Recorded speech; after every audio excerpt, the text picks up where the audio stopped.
안녕하세요, 시청자 여러분. 오늘 들려드릴 이야기입니다. 설날을 앞두고 어머니가 쓰러지셨습니다. 저는 급히 병원으로 달려가 간병을 시작했죠. 그런데 시댁 식구 4명에게서 전화가 50통이나 왔습니다. 설날 음식은 누가 해? 빨래는 누가 하고? 저는 대답했습니다. 그게 저랑 무슨 상관이죠? 식구. 그런데 식구 4명에게서 저는 부엌에 서 있었습니다.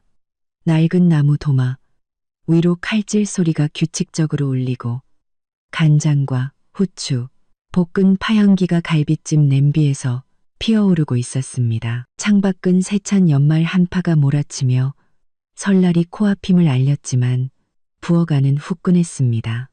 불 때문이 아니라 가슴 속에서 치밀어 오르는 울화 때문이었습니다. 10년의 며느리 생활, 이 집에서 보낸 10번의 설날, 10번의 설날 동안 제 역할은 단 하나, 대체 불가능한 기획자, 실행자, 그리고 마무리 담당자였습니다. 사람들은 그것을 가족 안에서 여자의 역할, 즉 안주인의 역할이라고 불렀습니다. 하지만 마음속 깊은 곳에서 저는 누구보다 잘 알고 있었습니다. 저는 월급 없는 고급 가사도우미였습니다.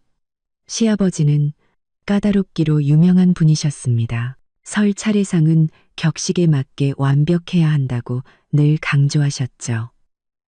탕, 적, 전, 나물. 모든 음식이 제대로 올라와야 했고, 특히 제가 만든 갈비찜이 아니면 입에도 대지 않으셨습니다. 시어머니는 한술 더 뜨셨습니다. 거실 소파에 앉아 따뜻한 차를 마시며 가끔 부엌 쪽을 힐끗 쳐다보고는 한마디씩 던지셨죠. 역시 우리 서연이 손이 제일 빨라. 음식 솜씨도 최고고. 나랑 민지는 따라가려면 멀었지. 칭찬처럼 들리는 그 말은 사실 제 역할을 확정짓는 달콤한 못과 같았습니다. 그 칭찬 한마디에 시어머니와 아가씨는 설날 음식 준비에 모든 책임에서 면제되었습니다. 저보다 6살 어린 아가씨 민지는 명절이면 부엌일에서 완벽히 해방되었습니다. 올해는 유난히 피로가 한계에 다다른 기분이었습니다. 설 연휴가 시작되기 며칠 전부터 저는 3층짜리 집 대청소, 이불 빨래, 제기 닦기, 차례상 과일 준비까지 혼자서 정신없이 해치워야 했습니다. 남편 민주는 아침 일찍부터 발코니 의자에 앉아 담배를 피우며 스포츠 뉴스를 볼 뿐 아내가 얼마나 바쁜지는 안중에도 없었습니다. 그는 제가 엄청난 양의 일을 힘겹게 해내고 있다는 사실을 전혀 보지 못했습니다. 그저 제가 모든 일을 너무나 당연하게 해내니 그 모든 것이 제 책임이라고 생각할 뿐이었습니다. 여보, 떡국 끓일 떡은 다 준비됐어? 빨리 준비해야지. 민준이 발코니에서 마치 정원사에게 명령하듯 무심하게 소리쳤습니다. 저는 목구멍까지 차오른 분노를 억지로 삼키며 대답했습니다. 지금 냉장고 정리 마지막으로 하고 있어요. 아버님이랑 어머님은 떡이랑 만두 사러 가셨어요? 긍정고 정리 마지막으로 하고 있어요. 민주는 돌아보지도 않고 입꼬리를 살짝 올렸습니다. 민지더러 사오라고 하셨는데 걔가 뭘 제대로 기억이나 하겠어? 당신이 이따가 시장 가서 사와. 그런 자잘한 일은 당신이 하는 게 빠르잖아. 또 저였습니다. 항상 저였죠. 아가씨 민지는 대학을 졸업하고 번듯한 직장도 있으면서 하루 종일 스마트폰만 붙들고 SNS를 했습니다. 하지만 무슨 일이든 해야 할 때가 되면 온 가족이 입을 모았습니다. 민지는 그런 거 할 줄 몰라. 서연이가 하는 게 빨라. 민지는 심지어 차례상에 올릴 사과와 배도 구분할 줄 몰랐습니다. 하지만 그게 문제가 아니었습니다. 문제는 시댁 식구 전체의 조직적인 무관심이었습니다. 그들은 배울 생각도 할 생각도 없었습니다. 아무리 어질러도 아무리 게으름을 피워도 아내이자 며느리인 제가 묵묵히 모든 것을 감당할 것을 알기 때문이었습니다. 저는 갈비찜 국물을 한 숟가락 떠서 맛을 보았습니다.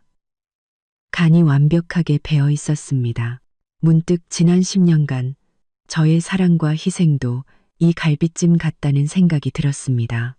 맛있고 꼭 필요하지만 너무 쉽게 얻을 수 있어서 더 이상 소중하게 여기지 않는 그런 존재. 오늘은 섣달금음, 설날 전날이었습니다. 저는 밤새 떡국 육수를 우려내야 할 겁니다. 시계를 보니 벌써 저녁 8시였습니다. 시계를 보니 벌써 저녁 8시였습니다. 저녁 8시였습니다. 3층 집은 반짝반짝 윤이 나도록 청소가 끝났고 조상님께 올릴 작은 상차림도 이미 준비되었습니다. 이 집의 모든 것은 저의 노동력과 헌신 덕분에 순조롭게 돌아가고 있었습니다. 그때 부엌 선반 위에 둔 제 스마트폰이 낯선 번호로 울렸습니다. 저는 지친 목소리로 전화를 받았습니다. 여보세요. 박서연입니다. 수화기 너머에서는 사촌 언니의 다급한 목소리가 숨소리와 섞여 들려왔습니다. 서연아, 빨리 친정으로 와. 엄마가 방금 응급실에 실려가셨어. 의사 선생님이 급성 맹장염이래. 당장 수술해야 한다고 하셔.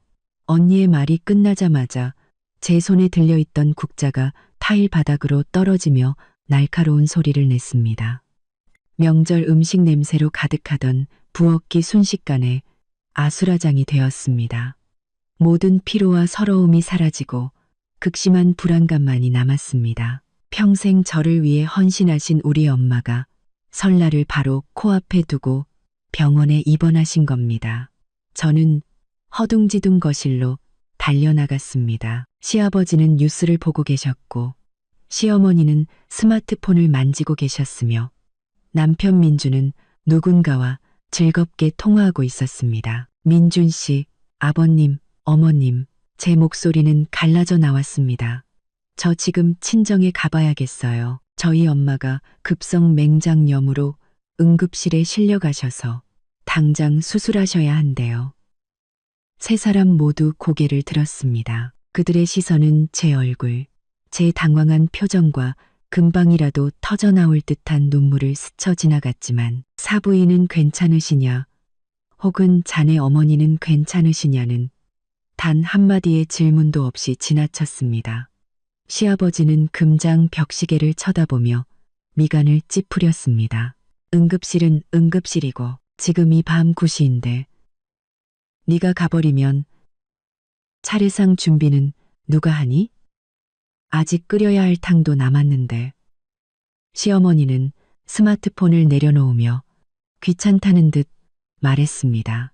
각오를 써서 공명서 서서 각오를 써 가버리면 각오를 써서 고면 한 곳인데 대신데 네가 가버 왜 하필 이럴 때 그러신다니? 설날이 코앞이라 집안일이 산더미인데 너도 우선순위라는 걸 알아야지. 서연아, 어차피 수술은 의사가 하는 거지. 네가 가봤자 뭘 하겠어. 남편 민주는 통화를 끊고 일어섰지만 저를 안아주기 위함이 아니었습니다. 그는 그저 뒷목을 극적이며 짜증 섞인 표정을 지었습니다. 일단 가봐. 근데 빨리 돌아와야 해. 설날 아침에 친구들 오기로 약속했으니까 음식은 충분히 준비해 놔야지. 저는 화려한 샹들리에 불빛 아래 서 있었지만 심장은 거대한 얼음덩이에 짓눌린 듯 차가웠습니다. 그들의 절대적인 무관심은 굳이 나중까지 기다릴 필요도 없었습니다. 제 가족의 생사가 걸린 순간에 이렇게 노골적으로 드러났으니까요. 저는 더 이상 논쟁하거나 설명할 힘이 없었습니다. 제가 한 것이라곤 고개를 한번 끄덕이고 작은 개인 소지품 가방을 들고 집을 뛰쳐나간 것뿐이었습니다. 더 이상 차례상도 떡국도 그들의 어수선한 설날도 생각나지 않았습니다. 제 머릿속에는 수술대 위에 누워 계실 어머니의 모습뿐이었습니다. 저는 그때 몰랐습니다. 제가 방금 닫고 나온 그 문이 제 인생을 가르는 경계선이 되리라는 것을. 한쪽은 착취당한 과거였고 다른 한쪽은 자유로운 미래였습니다. 저는 택시를 부르고 차 안에서 흐느껴 울었습니다. 차가 움직이기 시작할 때 저는 불빛으로 환한 3층 집을 돌아보며 스스로에게 다짐했습니다. 서연아, 인간미 없는 저 사람들을 만족시키기 위해 네 인생을 바친 건 정말 큰 실수였어. 하지만 그 순간 저는 여전히 약했고 용서와 인내를 생각하고 있었습니다. 저는 앞으로 72시간이 제 인생에서 가장 끔찍하고 또한 가장 큰 깨달음을 주는 72시간이 될 것이라고는 상상도 못했습니다. 제가 아는 것은 단지 올해 설날 차례상에는 그들의 부지런한 안주인이 없으리라는 것뿐이었습니다. 그리고 그 부재는 그들에게 감정적인 상실이 아니라 물질적인 실패로 다가올 것이었습니다. 병실의 차가운 공기와 소독약 냄새가 제가 방금 뒤로한 따뜻한 명절 음식 냄새를 완전히 대체했습니다. 저는 어머니 침대 옆에 앉아 수술 후 창백해진 얼굴을 보며 가슴이 미어졌습니다. 다행히 수술은 성공적이었고 어머니는 위험한 고비를 넘기셨지만 여전히 매우 쇠약하셔서 24시간 내내 간병이 필요했습니다. 저는 어머니의 건강이 완전히 안정되고 스스로 식사하실 수 있을 때까지 최소 3일은 병원에 머물기로 결심했습니다. 병원의 정적 속에서 첫날 밤이 지났습니다. 저는 거의 눈을 붙이지 못하고 몇 시간마다 어머니의 체온을 재고 링거를 확인했습니다. 걱정 때문에 다른 모든 것, 심지어 저 밖에서 다가오고 있는 설날조차 잊어버렸습니다. 다음 날 아침, 섣달그음의 첫 햇살이 창문으로 비쳐 들어올 때 저는 어머니의 얼굴을 닦아드리고 있었습니다. 그때 낯선 번호로 전화가 걸려왔습니다. 저는 간호사일 거라 생각하고 전화를 받았습니다. 여보세요? 수화기 너머에서는 시아버지의 낮고 엄격한 목소리가 들려왔습니다. 서연이냐? 친정에는 도착했니? 심장이 쿵 내려앉았습니다. 저는 평정심을 유지하며 대답했습니다. 네, 아버님. 병원에 도착했어요. 어머니 수술은 잘 끝났는데 아직 기력이 없으셔서 며칠은 제가 돌봐드려야 할 것 같아요. 저는 어머니의 건강 상태에 대한 안부 인사, 하다못해 형식적인 한마디라도 기대했습니다. 하지만 돌아온 것은 몇 초간의 침묵과 인해 이어진 짜증 섞인 한숨이었습니다. 그래? 알겠다. 근데 너도 상황 봐서 해야지. 시아버지는 말을 이었습니다. 그의 목소리에는 동정심이라고는 조금도 없었습니다. 집 냉장고가 텅 비어가고 있다. 네가 갑자기 가는 바람에 설장을 못 봤어. 내일이 설날인데 차례상에 올릴 음식이 없으면 어떡하니? 고기, 전, 나물 전부 다 사와서 신선하게 만들어야지. 난 늙어서 시장에 나갈 기운도 없고 내 어머니는 시장 볼 줄도 모르고 민지는 연말이라고 친구들하고 노느라 바쁘다잖니. 저는 그 자리에 얼어붙었습니다. 온몸에 피가 차갑게 식는 것 같았습니다. 저희 어머니는 방금 큰 수술을 마치셨는데 시아버지가 신경 쓰는 것은 텅 빈 냉장고와 차례상을 차릴 사람이 없다는 사실뿐이었습니다. 죄송해요, 아버님. 저는 최대한 정중하게 말하려 애썼습니다. 요 며칠은 도저히 집에 갈 수가 없어요. 양해해 주세요. 엄마가 병원에 누워 계셔서요. 시아버지는 제 말을 차갑게 끊었습니다. 병원에 누워 계시면 의사가 있고 거기 식구들이 있잖니. 여기는 내 집이고 내 시댁의 설날이다. 네가 맏며느리로서 책임이 얼마나 큰지 알아야지. 알려주려고 전화한 거다. 알아서 빨리 돌아올 준비해. 기다릴 시간 없어. 끊는다. 냉정한 뚜 소리가 귓가에 울렸습니다. 저는 손에 쥔 스마트폰을 내려다보았습니다. 마치 얼굴에 찬물을 뒤집어 쓴 기분이었습니다. 제가 전화기를 내려놓자 손은 여전히 떨리고 있었습니다. 사촌 언니가 병실에 들어오다 제 멍한 표정을 보고 물었습니다. 누구 전화야, 서연아. 왜 그렇게 안색이 안 좋아? 저는 억지로 웃어 보였습니다. 웃음은 제대로 지어지지 않았습니다. 아, 시아버님이요. 언제 집에 와서 설 음식 준비할 거냐고 물어보시네요. 사촌 언니는 눈을 동그랗게 뜨고 혀를 찼습니다. 세상에, 그 집안은 정말. 네가 여기서 어머니 간병하고 있는데 사부인 안부는 한마디도 안 물어보시더래? 어떻게 그렇게 무심할 수가 있어? 저는 고개를 숙였습니다. 그 잔인한 현실을 마주할 용기가 없었습니다. 그 잔인한 현실을 마주할 용기가 없었습니다. 네, 안 물어보셨어요. 그냥 자기들 밥 해줄 사람이 없다는 얘기만 하셨어요.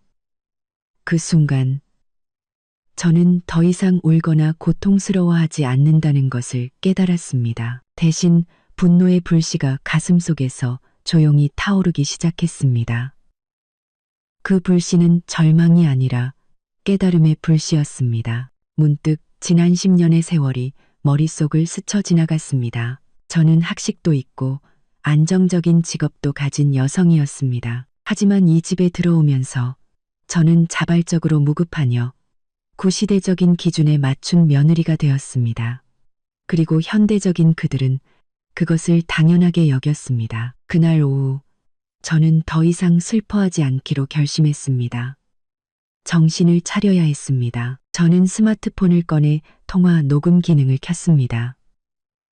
만약 그들이 제 헌신을 증거로 만들고 싶어 한다면 기꺼이 증거를 만들어주리라. 이것은 충동적인 행동이 아니라 전략적인 행동이라고 스스로에게 다짐했습니다. 저는 집에 가지 않을 겁니다. 여기서 계속 어머니를 돌볼 것이고 기다릴 겁니다. 그들의 이기심이 정점에 달할 때까지. 그리고 오래 기다릴 필요는 없었습니다. 시아버지의 전화가 끊긴 지 1시간도 채 되지 않아 제 전화기가 다시 울렸습니다. 이번에는 시어머니였습니다. 저는 심호흡을 하고 녹음 기능을 켠 뒤 전화를 받았습니다. 네, 어머님. 시어머니의 목소리는 날카롭고 한탄스러웠지만 원망이 섞여 있었습니다. 서연아, 아직도 병원이니? 내가 말했잖니. 내 엄마는 의사가 돌봐줄 거고 너 거기 있어봤자 자리만 차지한다고. 우리 가족 생각도 좀 해야지. 네? 어머님, 그 말씀은 좀. 뭐가 그 말씀은 좀이야. 시어머니는 거의 소리를 질렀습니다. 제가 병원이라 조용히 해야 한다는 사실은 안중에도 없었습니다. 집꼴을 좀 봐. 네가 하루 없었다고 집이 아주 돼지우리가 됐어. 민준이랑 아버님은 하루 종일 배고프다고 난리고 민지는 빨래할 줄도 모른다더라. 온 식구 빨래가 세탁기에 쌓여 있는데 버튼을 누를 줄 모른다니 말이 되니? 어제 네가 쓰던 행주는 어디다 뒀어? 아무리 찾아도 안 보이네. 모든 게 네 손을 타야만 돌아가. 서연아, 빨리 집에 와.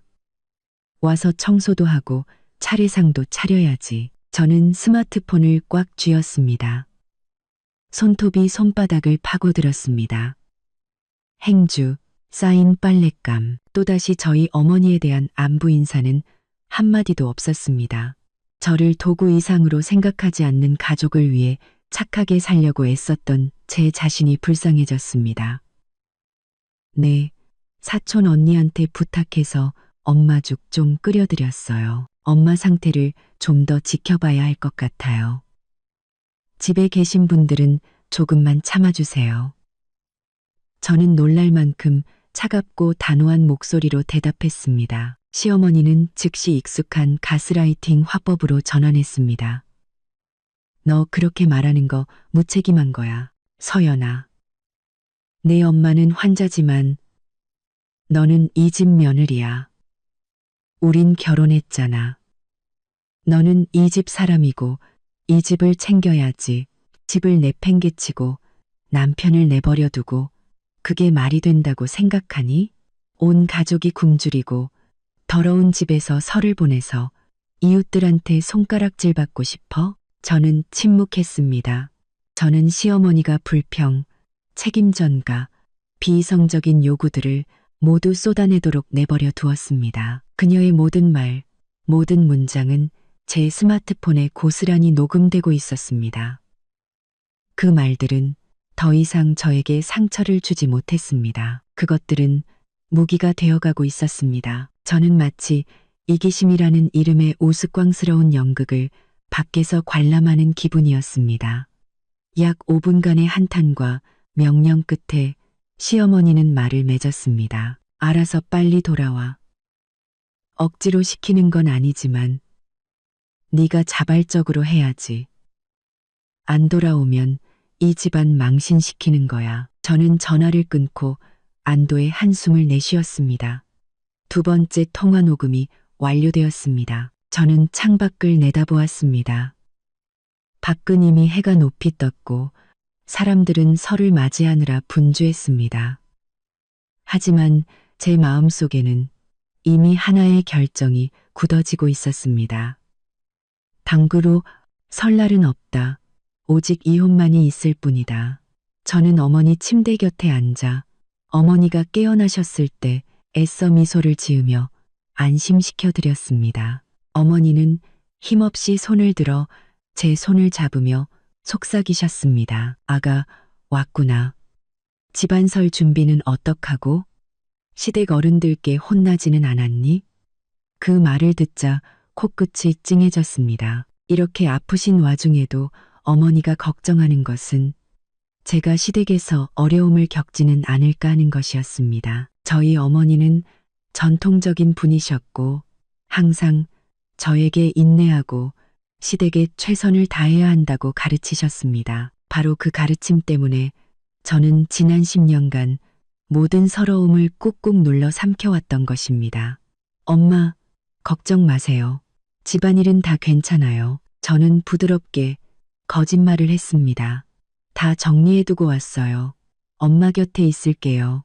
푹 쉬면서 기운 차리세요. 저는 지금 어머니께 더 이상 걱정을 끼쳐드릴 수 없다는 것을 알았습니다. 시댁 일은 제가 스스로 해결할 것이고 제가 어머니 곁을 지키는 이 시간이 모든 진실을 드러내는 촉매제가 될 것이라고 확신했습니다. 섣달금음 하루는 병원의 분주함 속에서 지나갔습니다. 2시간에 한 번꼴로 제 스마트폰은 익숙한 번호들로 울려댔습니다. 남편 민준, 시아버지, 시어머니, 그리고 아가씨 민지까지.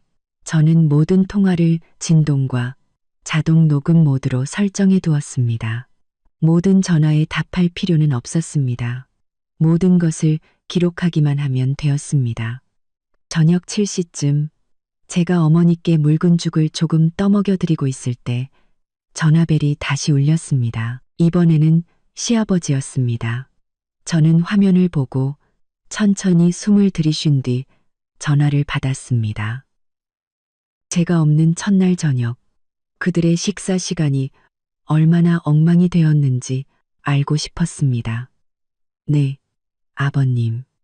제 목소리는 훨씬 차분해져 있었습니다. 서연아, 왜 아직도 안 오니? 시아버지는 불쾌감을 숨기지 못하며 말문을 열었습니다. 솔직히 말해봐라. 병원에서 그렇게 오래 뭘 하는 거냐? 내 엄마 괜찮아졌으면 와야지. 여기 있는 사람들도 각자 할 일이 있다는 걸 알아야지. 아버님, 어머니는 이제 막 수술하셨어요. 적어도 내일까지는 옆에서 지켜봐야 해요. 저는 끈기 있게 설명했습니다. 의사가 지켜보라고 했으면 간호사가 지켜보는 거지. 넌 가족이니까. 집에 와서 집안일을 해야지. 시아버지는 목소리를 조금 높였습니다. 옆 침대 사람이 쳐다볼 정도였습니다. 묻자. 오늘 저녁은 뭐 먹냐? 민준이는 바쁘다고 하고 민지는 계란 프라이밖에 할 줄 모른다더라. 설날이 코앞인데 우리가 매일 계란 프라이나 먹고 있어야겠니? 너무나 뻔뻔한 요구였습니다. 그는 이제 막 수술한 친어머니를 돌보고 있는 며느리에게 자신의 아들과 딸이 계란 프라이 하나 제대로 못 부친다는 이유로 설 음식을 배달시켜 달라고 하고 있었습니다. 저는 가슴이 답답해지는 것을 느꼈지만 화를 낼 수는 없었습니다. 증거를 수집하기 위해 평정심을 유지해야 했습니다. 아버님, 저는 지금 병원이라 음식을 주문할 수가 없어요. 그리고 민지가 계란 프라이를 할 줄 알면 그걸로 드셔도 배는 부르실 거예요. 내일은 밖에서 한 끼 해결하시는 것도 방법이고요. 제가 돌아가면 제대로 차려드릴게요. 밖에서 먹으라고? 시아버지는 거의 고함을 질렀습니다. 내일이 설인데 우리더러 밖에서 뭘 먹으라는 거냐? 너희가 없다고 우리가 이렇게 고생해야겠어? 너희가 결혼한 이유가 뭐냐? 시댁을 돌보라고 한 거 아니냐? 당장 돌아와. 여기 더 있을 필요 없다. 돌아오라고 명령하는 거다. 서연아. 그 명령은 제 인내심의 한계를 넘어섰습니다. 저는 병 때문에 지쳐 눈을 감고 계신 어머니의 얼굴을 보았습니다. 그런데 시아버지는 자신의 배를 채우기 위해 저에게 돌아오라고 명령하고 있었습니다. 네, 이만 끊겠습니다. 저는 강철처럼 차가운 목소리로 말했습니다. 강철처럼 돌아갈게요. 하지만 지금은 아니에요. 어머니가 괜찮아지시면요. 아버님, 어머님도 스스로 좀 챙기실 수 있잖아요? 우리 모두 어른이잖아요. 저는 그의 대답을 기다리지 않고 전화를 끊었습니다. 손이 부들부들 떨렸습니다. 스마트폰을 보니 통화 횟수가 10번을 넘어가고 있었습니다. 저는 메모장을 열어 내용을 요약하기 시작했습니다. 시아버지, 12월 29일 저녁 식사 요구. 장 볼 사람, 요리할 사람 없음 불평. 친정어머니 안부 묻지 않음. 저는 마치 수사관이 증거물을 수집하듯 그 글자들을 조심스럽게 적어 내려갔습니다. 저는 더 이상 고통받는 아내가 아니었습니다. 마지막 전투를 준비하는 전략가였습니다. 그날 밤 저는 잠들지 못했습니다. 저는 지난 10년간 시댁을 위해 했던 일들과 그들이 저에게 무심했던 순간들을 목록으로 만들었습니다. 그들의 무관심은 개인적인 실수가 아니라 저의 어리석은 인내심으로 유지된 집단적 이기심이라는 것을 깨달았습니다. 밤 10시쯤 전화벨이 다시 울렸습니다. 이번에는 남편 민준이었습니다.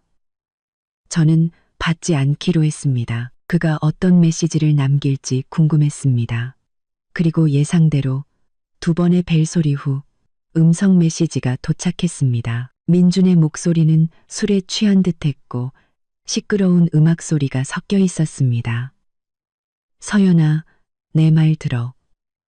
나 지금 친구들이랑 연말 술자리 하고 있어. 내일 아침 설날이니까 일찍 일어나서 시장 가서 전 부칠 재료랑 신선한 채소 좀 사와. 친구들이 우리 집 전이 제일 맛있다고 칭찬하는데 네가 없으면 설 기분이 안 나. 어머니가 갈비찜 할 사람이 없다고 걱정하시길래 내가 걱정 마시라고 했어. 네가 와서 해줄 거라고. 꼭 일찍 와서 해줘야 해. 난 네가 없으면 설이 아니야. 사랑해. 메시지는 상투적인 사랑 고백으로 끝났지만 그 내용은 끔찍한 진실을 고발하고 있었습니다. 그는 저희 어머니의 안부를 묻기 위해 전화한 것이 아니었습니다.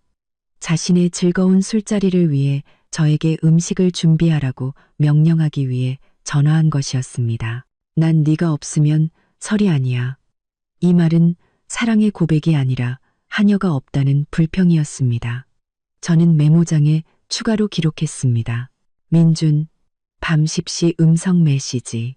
장모 건강 묻지 않고 설날 음식 전 갈비찜 준비 요구, 물질적 이기심 표출, 눈물이 흘러내렸지만 고통 때문이 아니라 모든 것이 명확해졌기 때문이었습니다. 저는 모든 것을 똑똑히 보았습니다. 이 결혼은 무급 노동 계약이었고 이제는 제가 그 계약을 끝낼 때였습니다. 설날 아침 병원 분위기는 더 분주해졌지만 저에게는 폭풍 전의 고요함처럼 느껴졌습니다. 저는 생각을 정리하고 모든 약한 감정을 떨쳐버렸습니다. 이제 저는 증거 수집가일 뿐이었습니다. 의사가 어머니 상태를 확인하고 안정되었다고 말한 후 아가씨 민지에게서 전화가 걸려왔습니다. 언니, 집이 완전 난장판이야. 내가 엄마한테 말했는데 안 믿으시더라. 내가 사진 몇 장 찍어서 보여줄게. 저는 민지가 스마트폰을 만지작거리는 소리와 과장된 한숨 소리를 들었습니다. 엄마 옷장 좀 봐, 언니. 설빔이 다 엉망으로 널려 있어. 거실 바닥도 그렇고 아빠랑 엄마는 나더러 닦으라고 하는데 언니가 행주를 어디 뒀는지 내가 어떻게 알아? 대충 닦았더니 아빠가 또 뭐라고 하시고 언니가 와서 다시 닦아줘. 설날인데 집이 이렇게 더러운 거 싫단 말이야. 저는 그녀에게 시간이 있는지 스스로 할 수 있는지는 묻지 않았습니다. 답을 알고 있었으니까요. 민지는 모르는 게 아니라 하기 싫은 것이었습니다. 그녀는 제가 청소하고 시중 드는 것에 익숙했고 그것을 옳게 당연한 의무라고 여겼습니다. 민지야, 언니는 지금 병원에서 엄마 간호하고 있어. 행주 찾아서 직접 청소할 수 있겠니?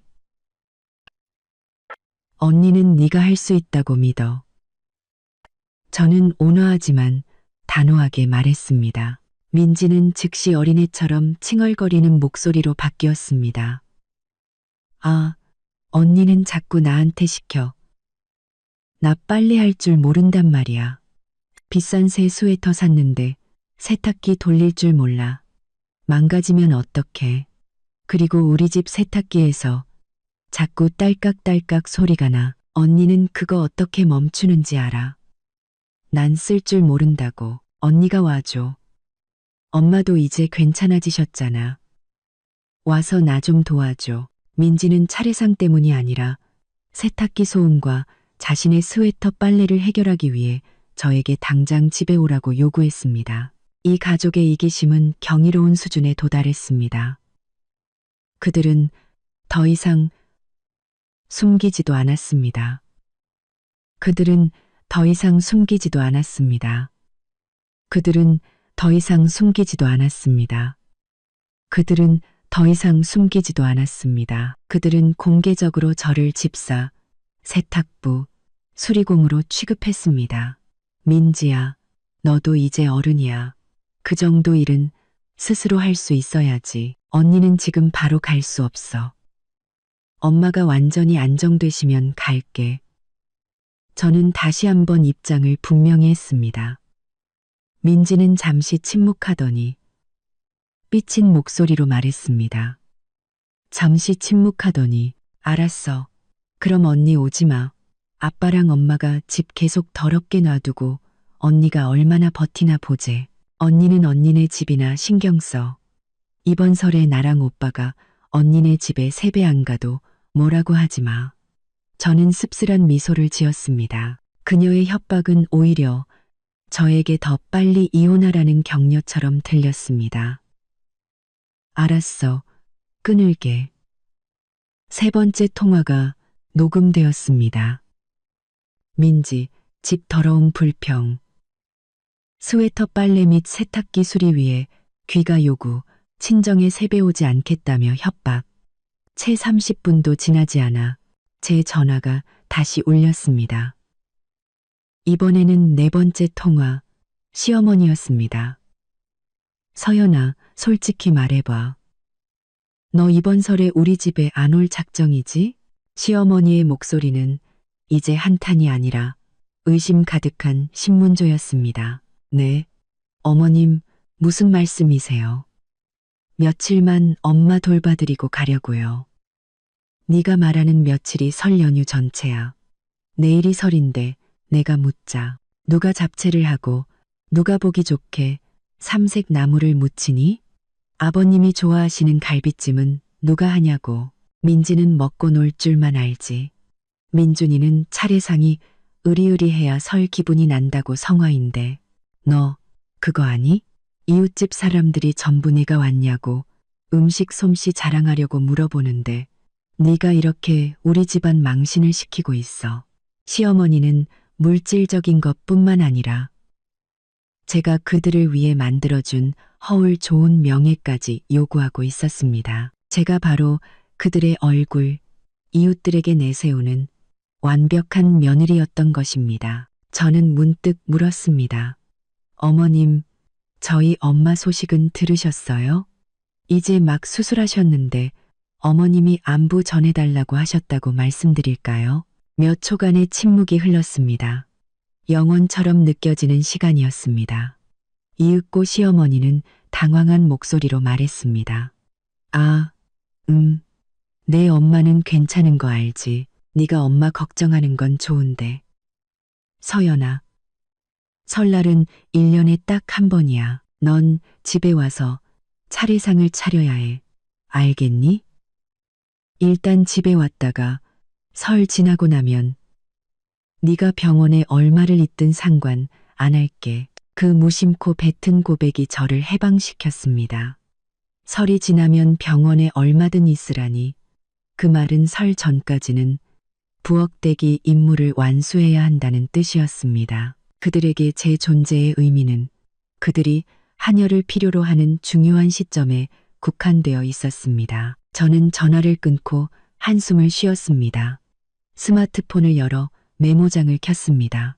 통계가 필요했습니다. 36시간이 채 안 되는 동안 저는 남편 민준, 시아버지, 시어머니, 아가씨 민지, 4명의 시댁 식구로부터 총 50통의 전화와 수많은 음성 메시지를 받았습니다.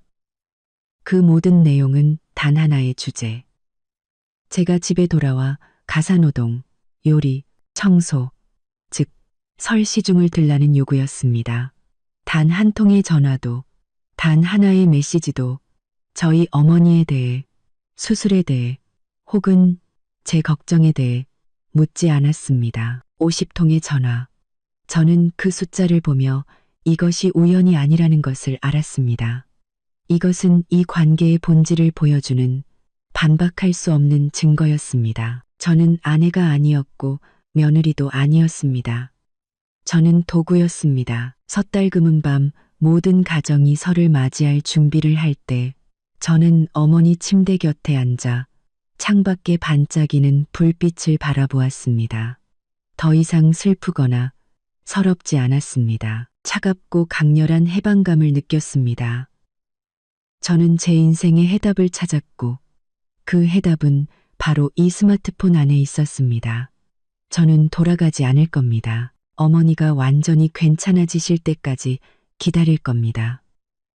그런 다음 돌아갈 겁니다. 아내나 며느리의 역할이 아닌 모든 것을 끝내는 사람의 역할로 저는 고발자이자 제 자유를 되찾기 위해 충분한 증거를 수집한 전략가의 자격으로 돌아갈 것입니다. 저는 미소를 지었습니다. 차갑지만 결연한 미소였습니다. 저는 차갑지만 결연한 미소였습니다. 이번 설날 시댁 식구들은 스스로의 무능함과 이기심을 마주하게 될 것입니다. 72시간, 짧지만 10년처럼 길었던 3일이었습니다. 3일 동안 저는 제 결혼 생활에 민낯을 맛보았습니다. 제가 시댁을 나와 병원으로 향한 순간부터 설날 아침 어머니가 정신을 차리실 때까지 제 스마트폰은 쉴 새 없이 울렸습니다. 제가 센 마지막 숫자는 50이었습니다. 50번의 벨소리, 50번의 메시지 알림. 그것은 큰 수술을 겪은 친어머니를 돌보는 저에 대한 50번의 방해였습니다. 그것은 제 인내심과 자존심을 베는 50번의 칼날이었습니다. 저는 마치 연구원이 데이터를 분석하듯 기계적으로 감정 없이 그 전화와 메시지들을 분류했습니다. 저는 그것은 제 인내심과 설날 자정, 제가 어머니의 쾌유를 조용히 기도하던 그 신성한 순간, 제 스마트폰이 다시 울렸던 것을 똑똑히 기억합니다. 이번에는 시어머니의 음성 메시지였습니다. 그녀는 제게 새해 인사를 하지 않았습니다. 제가 뭘 하고 있는지도 묻지 않았습니다. 멀리서 들려오는 폭죽 소리와 섞인 시어머니의 목소리는 책망 가득한 재촉이었습니다. 서연아, 너처럼 설날에 집 나가 있는 며느리가 어디 있니? 아버님이 단단히 화나셨다. 차례상에 사온 전 몇 개 올린 게 전부야. 제대로 된 음식이 하나도 없어. 당장 돌아와. 설날 아침에는 조상님께 차례도 지내야 하잖아. 그 메시지는 하나의 상징이 되었습니다. 묵은 해를 보내고 새해를 맞이하는 가족의 사랑과 좋은 기운으로 가득해야 할 그 순간에도 그들에게 제 부재는 단지 물질적인 결핍, 제가 공들여 쌓아 올린 완벽한 집안이라는 체면, 유지의 실패일 뿐이었습니다. 전화벨이 울릴 때마다 저는 어머니 침대를 떠나야 했습니다. 복도 구석으로 몰래 나가 전화를 받거나 메시지를 들어야 했습니다. 그 원망과 요구의 목소리가 어머니 귀에 들어갈까 두려웠기 때문입니다. 육체적인 피로보다 정신적인 피폐가 더 무서웠습니다. 저는 어머니를 돌보는 딸이 아니라 비인간적인 주인들에게 신문받는 죄수 같았습니다. 하지만 바로 이 50번의 테러 덕분에 저는 해탈의 경지에 이르렀습니다. 시어머니가 심으려 했던 슬픔, 서러움, 죄책감은 완전히 사라지고 그 자리를 차가운 분노와 날카로운 계산이 대신했습니다. 저는 모든 것을 하나도 빠짐없이 기록했습니다. 발신자, 시간, 그리고 각 요구의 핵심 내용까지. 그 목록을 보며 저는 더 이상 시시콜콜한 가족 이야기가 아니라 정신적 학대와 수십 년간 지속된 무관심에 대한 물적 증거를 보고 있었습니다. 50번의 요구는 제 결심을 굳혀주었습니다. 그들은 스스로 제게 모든 것을 단호하고 성공적으로 끝낼 동기와 도구를 제공한 셈이었습니다. 저는 더 이상 그들의 어떤 변명도 듣고 싶지 않았습니다. 제가 알아야 할 모든 것은 이미 녹음되어 있었습니다. 설날 아침 병원이 조용해졌을 때 어머니는 스스로 앉아 우유를 드실 수 있었습니다. 저는 어머니 곁에 앉아 혈색이 돌아온 얼굴을 보며 안도했습니다. 엄마, 저 결심했어요. 저는 낮고 단호한 목소리로 말했습니다. 민준 씨랑 이혼할래요. 어머니는 저를 바라보셨습니다. 시선은 약했지만 깊은 이해가 담겨 있었습니다. 어머니는 아무 말 없이 제 손을 꼭 잡아주셨습니다. 그 말 없는 지지가 제게 힘을 더해 주었습니다. 그 말 없는 지지가 제게 힘을 더해 주었습니다. 이제 저는 행동할 준비가 되었습니다. 설날 아침 모두가 새해 덕담과 세뱃돈, 풍성한 차례상을 즐기고 있을 때 저는 남편으로부터 부족한 설날에 대한 선언을 듣고 있었습니다. 정오쯤 제가 어머니의 세면을 돕고 새해 첫 식사를 챙겨드린 후 전화기가 다시 울렸습니다. 여전히 민준이었습니다. 시계를 보니 오전 11시 그의 가족이 세배 손님을 맞이할 준비를 하며 완벽한 상차림이 절실히 필요한 시간이었습니다. 저는 통화 버튼을 눌렀습니다. 녹음은 준비되었습니다. 서연아, 왜 전화 안 받아? 민준의 목소리는 짜증이 섞여 있었고 주변에서는 웃음소리와 잔 부딪히는 소리가 들렸습니다. 몇 번이나 전화했잖아. 나 지금 머리 아파 죽겠어. 요리하는 사람이 아무도 없잖아. 네, 어머니 간호하고 있어요. 이제 막 수술하셨는데 전화 많이 받기 힘들어요. 저는 감정 없는 목소리로 대답했습니다. 아, 진짜. 알았어. 장모님은 좀 어떠셔? 민주는 형식적인 안부를 한마디 묻고는 즉시 화제를 돌렸습니다. 아, 됐고. 내 말 좀 들어봐. 손님들이 많이 오셨는데 엄마랑 민지가 차린 음식이 너무 맛이 없어. 잡채는 짜고 탕국은 맹물 같아. 갈비찜은 어머니가 하셨는데 살이 다 부서져 버렸어. 아버지가 화나셔서 드시지도 않아. 있잖아, 당장 와. 와서 네가 잘하는 그 갈비찜이랑 삼색 나물 좀 다시 해줘. 내가 친구들한테 우리 와이프가 요리 진짜 잘한다고 자랑해놨단 말이야. 지금 상차림이 이래서 나 너무 창피해. 창피하다고? 그는 장모의 생명보다 친구들 앞에서의 자신의 체면을 더 중요하게 생각하고 있었습니다. 민준의 말은 차가운 얼음물처럼 부부의 정에 대한 마지막 희망의 불씨마저 꺼뜨렸습니다. 민준 씨. 저는 그의 이름을 불렀습니다. 목소리는 무서울 정도로 차분했습니다. 오늘은 설날이고 저희 엄마는 이제 막 수술을 마치셨어요. 제가 여기 있는 3일 동안 당신이 저한테 총 8번 전화했지만 단 한 번도 장모님 안부를 제대로 물은 적 없다는 거 알아요? 당신이 말한 건 전부 잡채, 갈비찜, 삼색나물, 그리고 당신의 창피함 뿐이었어요. 민주는 잠시 침묵하더니 목소리를 높여 변명하려 했습니다. 무슨 말을 그렇게 해? 난 아들이니까 집안일을 챙겨야지. 우리 가족을 챙겨야지. 당신은 내 아내니까 날 이해해줘야지. 친구들이랑 약속했는데 실망시킬 순 없잖아. 당신은 맏며느리야. 책임이 크다고. 제 책임은 아내가 아니라 하녀였군요. 저는 한 글자 한 글자 못을 박듯 말했습니다. 설날 자정에 제가 엄마 걱정으로 뜬 눈으로 밤새운 거 알아요? 그때 당신은 뭐 했죠?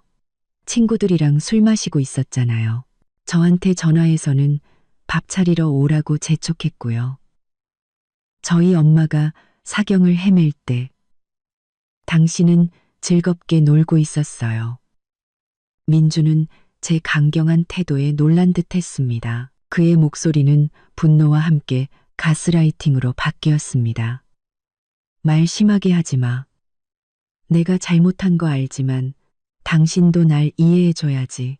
난 외아들이잖아. 집안일을 챙겨야 한다고. 나 혼자서는 당신처럼 다 못해. 됐어. 너랑 말싸움 안 해. 당장 와. 더 이상 전화하게 만들지 마. 끊는다. 이번에는 그가 먼저 전화를 끊었습니다. 저는 화면을 보았습니다. 통화 횟수는 50에서 멈춰 있었습니다. 무관심의 정점이었습니다. 저는 민준에게 사랑이나 존중이 없다는 것을 깨달았습니다. 그는 저를 집의 일부 개인적인 욕구와 가족이라는 허울을 유지하기 위한 필수 자산으로만 여겼습니다. 그가 장모의 건강 상태보다 갈비찜 한 접시를 더 중요하게 여긴 것은 제 안의 모든 것을 깨뜨린 마지막 불꽃이었습니다. 저는 잠시 무너졌지만 곧바로 그 감정을 털어냈습니다. 저는 더 이상 어제의 약한 서연이 아니었습니다. 오늘의 서연, 자신의 자유와 정의를 위해 싸울 준비가 된 전략가였습니다. 설날의 햇살은 눈부셨지만 제 마음을 데우기엔 역부족이었습니다. 저는 병원 침대 옆에 조용히 앉아 창밖을 바라보았습니다. 해방은 큰 싸움에서 오는 것이 아니라 50통의 사소하고 무심한 전화에서 온다는 것을 깨달았습니다. 저는 마지막 눈물을 닦았습니다. 시댁 때문에 우는 것은 이번이 마지막이었습니다. 눈물은 해결책이 아니라 에너지 낭비일 뿐이라는 것을 깨달았습니다. 서연아, 어머니가 속삭이셨습니다. 목소리는 여전히 약했습니다. 이제 그만 슬퍼해. 네가 그동안 얼마나 마음고생했는지 엄마는 알아. 저는 어머니의 손을 꼭 잡고 그 눈을 똑바로 바라보았습니다. 엄마, 저 이제 안 슬퍼요. 저 결심했어요. 민준 씨랑 이혼할 거예요. 어머니는 전혀 놀라지 않으셨습니다. 아마 오래전부터 알고 계셨을 겁니다. 제가 피곤하고 서러워서 퀭한 눈으로 친정에 올 때마다 느끼셨을 겁니다. 어머니는 그저 고개를 가볍게 끄덕이셨습니다. 눈에는 공감과 지지가 가득했습니다. 네가 참을 만큼 참았다는 거 알아. 네가 옳다고 생각하는 대로 해. 엄마는 항상 내 편이야. 어머니의 말씀은 마치 축복처럼 제 결정이 옳았다는 확신을 주었습니다. 저는 병실을 나와 복도로 갔습니다. 스마트폰을 다시 열었습니다. 50통의 전화, 음성 메시지, 문자 메시지. 저는 고통을 느끼기 위해서가 아니라 분석하기 위해 모든 녹음 파일을 다시 들었습니다. 끔찍한 사실 하나를 깨달았습니다. 저는 아내가 아니었습니다. 오카익, 저는 며느리라는 이름표가 붙은 무급 가사도우미, 무급 집사였습니다. 그들은 좋은 직업과 꿈, 감정을 가진 박서연이라는 사람을 필요로 한 것이 아니었습니다. 그들은 단지 박서연의 기능을 필요로 했을 뿐입니다. 그리고 그 기능이 친어머니 간병이라는 불가항력적인 이유로 중단되자 그들의 분노와 요구는 걷잡을 수 없이 폭발했습니다. 저는 병원들의 차가운 벤치에 앉아 봄 햇살 아래 화사하게 핀 매화나무를 바라보았습니다. 완전한 평온이 저를 찾아왔습니다. 저는 더 이상 희생자가 아니었습니다. 저는 전략가였습니다. 감정적으로 반응하지 않을 겁니다. 논리와 법에 따라 행동할 겁니다. 저는 당장 시댁으로 돌아가지 않기로 결정했습니다. 계획대로 설 연휴 마지막 날인 3일까지 병원에 머물며 어머니의 안전을 확보하고 동시에 시댁 식구들이 스스로 만든 혼란 속에 더 깊이 빠지도록 내버려 둘 겁니다. 저의 부재 자체가 그들의 무능함과 이기심을 보여주는 살아있는 증거였습니다. 제 머릿속에 상세한 계획, 완벽한 이혼 작전이 그려지기 시작했습니다. 저는 일어섰습니다. 제 두 다리가 훨씬 단단해진 것을 느꼈습니다. 결정은 내려졌습니다.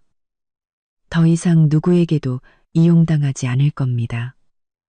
그들의 무관심을 이용해 저의 자유롭고 풍요로운 삶을 다시 세울 겁니다. 이 깨달음은 고통스러웠지만 필수적이었습니다. 수동적인 아내였던 저를 결단력 있고 단호한 여성으로 바꾸어 놓았습니다. 설 연휴는 병원에서 느리게 흘러갔습니다. 밖에서는 모두가 세배를 다니느라 분주했지만 저는 수사관의 업무에 몰두했습니다. 제 업무는 수집된 증거를 최적화하는 것이었습니다. 이전에는 요리하라는 명령을 받던 스마트폰이 이제는 운명을 가르는 녹음기가 되었습니다. 저는 50개의 녹음 파일과 음성 메시지를 전부 다른 저장 장치에 복사하고 안전한 클라우드 서비스에도 사본을 올렸습니다. 그 폴더의 이름은 50가지 무심한 요구라고 지었습니다. 저는 시아버지의 저녁 식사 요구 첫 전화부터 남편 민준의 설날 손님 접대용 상차림 요구 마지막 메시지까지 시간 순으로 정리했습니다. 가장 중요한 것은 물질적인 요구가 담긴 메시지와 통화 목록을 만드는 것이었습니다. 저는 사소하지만 고발 가치가 높은 세부 사항들을 강조했습니다. 고발 가치가 높은 세부 사항들을 강조했습니다. 예를 들어 아가씨 민지가 세탁기 버튼을 누를 줄 모른다는 시어머니의 메시지나 친구들이 우리 집전이 제일 맛있다고 하는데 네가 없으면 설 기분이 안 나라는 민준의 말 같은 것들. 이런 세부 사항들은 제 변호사가 부부 관계가 이미 고용주와 피고용인 관계로 변질되었음을 증명하는데 도움이 될 것이었습니다. 그리고 이 파탄의 원인이 제 잘못이 아니라 시댁 식구 전체의 오랜 이기심과 무관심 때문이라는 것을 입증할 것입니다. 특히 저는 전통 음식에 대한 민준의 음성 메시지를 다시 듣는데 시간을 할애했습니다. 어머니가 갈비찜 할 사람이 없다고 걱정하시길래 내가 걱정 마시라고 했어. 네가 와서 해줄 거라고. 이 디테일은 너무나 값진 증거였습니다. 설날에 대해 이야기하면서도 민주는 오직 물질과 개인적인 필요만을 생각했습니다. 가족의 화합과 따뜻함의 상징이어야 할 전통 음식이 이기심의 상징적인 증거물로 변질된 것입니다. 저는 이 녹음 파일을 값진 증거물, 전통 음식이라는 특별한 메모와 함께 저장했습니다. 이것은 법정에서 핵심적인 역할을 할 것입니다. 전화 증거 수집과 더불어 저는 재정적인 증거도 모으기 시작했습니다. 은행 앱을 열어 제 개인 비상금 통장을 다시 확인했습니다. 제 직업과 성과급으로 모아둔 아무에게도 알리지 않은 돈이었습니다. 또한 제가 기여한 공동재산을 검토했습니다. 특히 집수리나 가구 구입 시 시댁에서 비용 부담을 거절하여 제가 사비로 지출해야 했던 내역들을 꼼꼼히 살폈습니다. 모든 숫자는 명확하고 투명해야 했습니다. 저는 법조계에서 일하는 친한 친구에게 전화했습니다. 이혼하고 싶다고 직접 말하지 않고 이혼 소송 절차와 필요한 조건들에 대해 물었습니다. 친구는 저에게 가사 전문 변호사 한 명을 소개해 주었습니다. 날카롭고 결단력 있기로 유명한 분이었습니다. 서연아, 이혼이 하루 이틀에 끝나는 일은 아니야. 친구가 전화로 말했습니다. 하지만 남편과 시댁이 애정과 보살핌의 의무를 다하지 않고 너를 하녀처럼 부렸다는 명확한 증거가 있다면 법적으로나 위자료 청구면에서 아주 유리한 고지를 점할 수 있을 거야. 저는 미소 지었습니다. 걱정 마. 증거는 충분해. 그들이 직접 제공해줬거든. 이 일이 차갑게 보일 수 있다는 것을 알지만 저에게는 다른 선택지가 없었습니다. 지난 10년간의 인내는 사랑이나 존중이 아닌 50통의 요구 전화로 돌아왔습니다.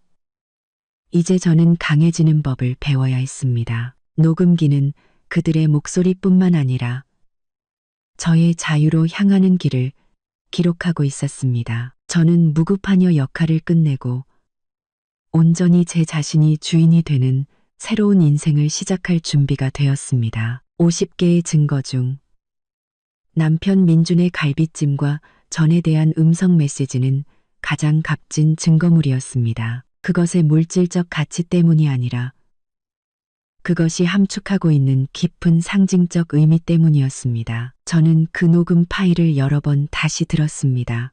귀가 아니라 완전히 깨어난 사람의 마음으로 들었습니다. 어머니가 갈비찜 할 사람이 없다고 걱정하시길래 내가 걱정 마시라고 했어. 네가 와서 해줄 거라고. 10년간 저와 함께 살아온 남자의 입에서 나온 그 말은 남편의 말이 아니라 소비자의 말이었습니다. 갈비찜은 제 특기였고 시아버지가 가장 좋아하시는 음식이었으며 매년 설이 되면 제가 정성껏 고기를 고르고 손질하고 저만의 비법으로 삶아내야 하는 음식이었습니다. 그 음식은 정교함, 시간, 그리고 경험을 요구했습니다. 그것은 단순한 음식이 아니라 그 집에서 저의 브랜드였습니다. 시댁 식구들의 무관심은 저희 어머니를 걱정하지 않은 것뿐만 아니라 사랑을 서비스로 변질시킨 것에서도 드러났습니다. 그들에게 설날은 가족의 재회가 아니라 체면 유지를 위한 완벽한 상차림이었습니다. 문득 지난 10년간 제가 그 집에서 어떤 역할로 살았는지 생각했습니다. 저는 아내였지만 존중받지 못하고 짐을 나누어지지 못했습니다. 저는 며느리였지만 그 책임은 부엌일, 빨래, 청소에 국한되었습니다.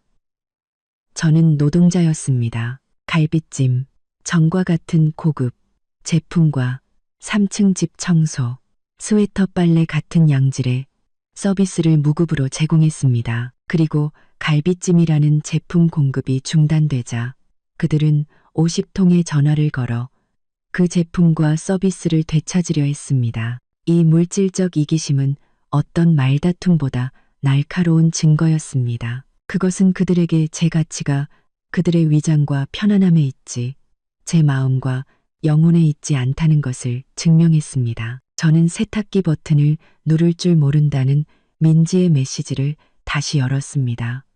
이 대조적인 상황을 기록해 두었습니다. 25세의 대졸자 민지는 스웨터를 빨거나 바닥을 닦을 줄은 모르지만 병원에 있는 올케에게 17번이나 전화해서 요구할 줄은 알았습니다. 이 가짜 무능력은 그들이 의도적으로 의존하고 책임을 회피했다는 명백한 증거였습니다. 저는 정의에는 눈물이 아니라 사실과 데이터가 필요하다는 것을 깨달았습니다. 저는 설 연휴 이튿날을 모든 것을 체계화하는 데 썼습니다. 첨이 가니타, 저는 설 연휴 이튿날을 모든 것을 체계화하는데 더 이상 슬프지 않았습니다. 대신 강력한 통제감을 느꼈습니다. 당제감을 느꼈습니다. 저는 행주 하나라는 가장 작은 디테일부터 50통의 전화라는 가장 큰 정점까지 이야기 전체를 손에 쥐고 있었습니다. 제 변호사가 법정에서 이 증거들을 제시하는 모습을 상상했습니다. 사랑이나 배신에 대해 길게 말할 필요도 없이 그저나 지금 머리 아파 죽겠어. 요리하는 사람이 아무도 없잖아.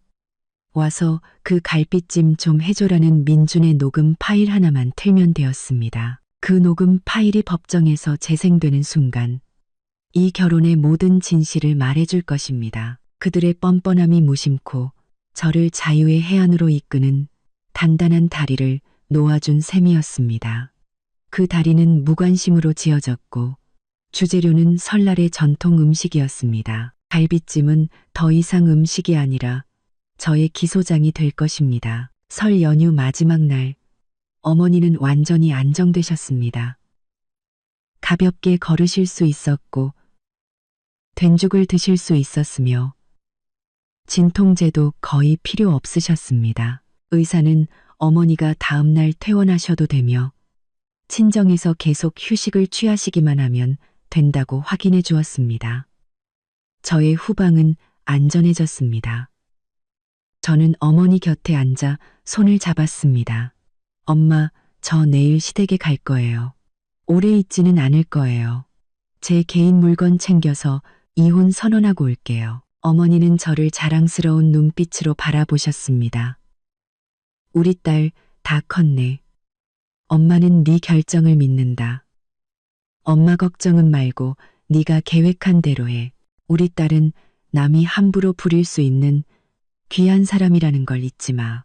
어머니의 말씀은 제게 큰 정신적 힘이 되었습니다. 하지만 자유에는 철저한 물질적 준비가 동반되어야 한다는 것을 알았습니다. 저는 어머니 방을 나와 복도에서 변호사 친구에게 전화했습니다. 연휴 끝나자마자 만나고 싶어. 이혼 소송 제기할 거야. 그들 가족의 오랜 무관심에 대한 녹음 파일과 메시지 증거는 충분히 있어. 알겠어요, 언니. 걱정 마세요. 제가 서류는 완벽하게 준비해 놓을게요. 그 증거들 잘 보관하세요. 친어머니가 수술 받는 동안 집에 와서 집안일하라고 재촉한 건 부부의 의무가 아니라 하인으로서의 의무를 강요한 아주 강력한 증거가 될 거예요. 제 변호사 친구는 날카롭게 분석했습니다. 저는 연휴가 끝나는 날 변호사를 만나 법적 절차를 공식적으로 진행하기로 약속했습니다. 다음으로 저는 개인 재정을 정리했습니다. 개인 비상금 전부를 제 이름으로 된 새 은행 계좌로 옮겼습니다. 또한 지난 10년간의 은행 거래 내역, 특히 제가 집술이나 고가의 가전제품 구입에 지출했지만 시댁에서는 한 푼도 보태지 않은 내역들을 화면 캡처해 두었습니다. 제가 노동력뿐만 아니라 개인 재산까지 그들의 편의를 위해 희생했다는 것을 증명하고 싶었습니다. 재정의 투명성은 합당한 보상을 보장하는 핵심 요소였습니다. 저는 또한 편지 한 통을 썼습니다. 민준에게 보내기 위한 것이 아니라 제 자신을 다독이기 위한 것이었습니다. 편지에 저는 며느리가 되면서 포기해야 했던 꿈들, 시댁 식구들, 밥을 차려주기 위해 업무 프로젝트를 취소해야 했던 순간들에 대해 썼습니다. 제가 한때 얼마나 강인한 여성이었는지, 그리고 앞으로 얼마나 더 강인한 여성이 될 것인지에 대해 썼습니다. 설 연휴. 마지막 날은 시댁의 침묵 속에서 지나갔습니다. 더 이상 어떤 전화도 오지 않았습니다. 아마 그들은 임시방편으로 설을 보내는 것을 받아들였거나 저에게 요구하는 것에 지쳤을 겁니다.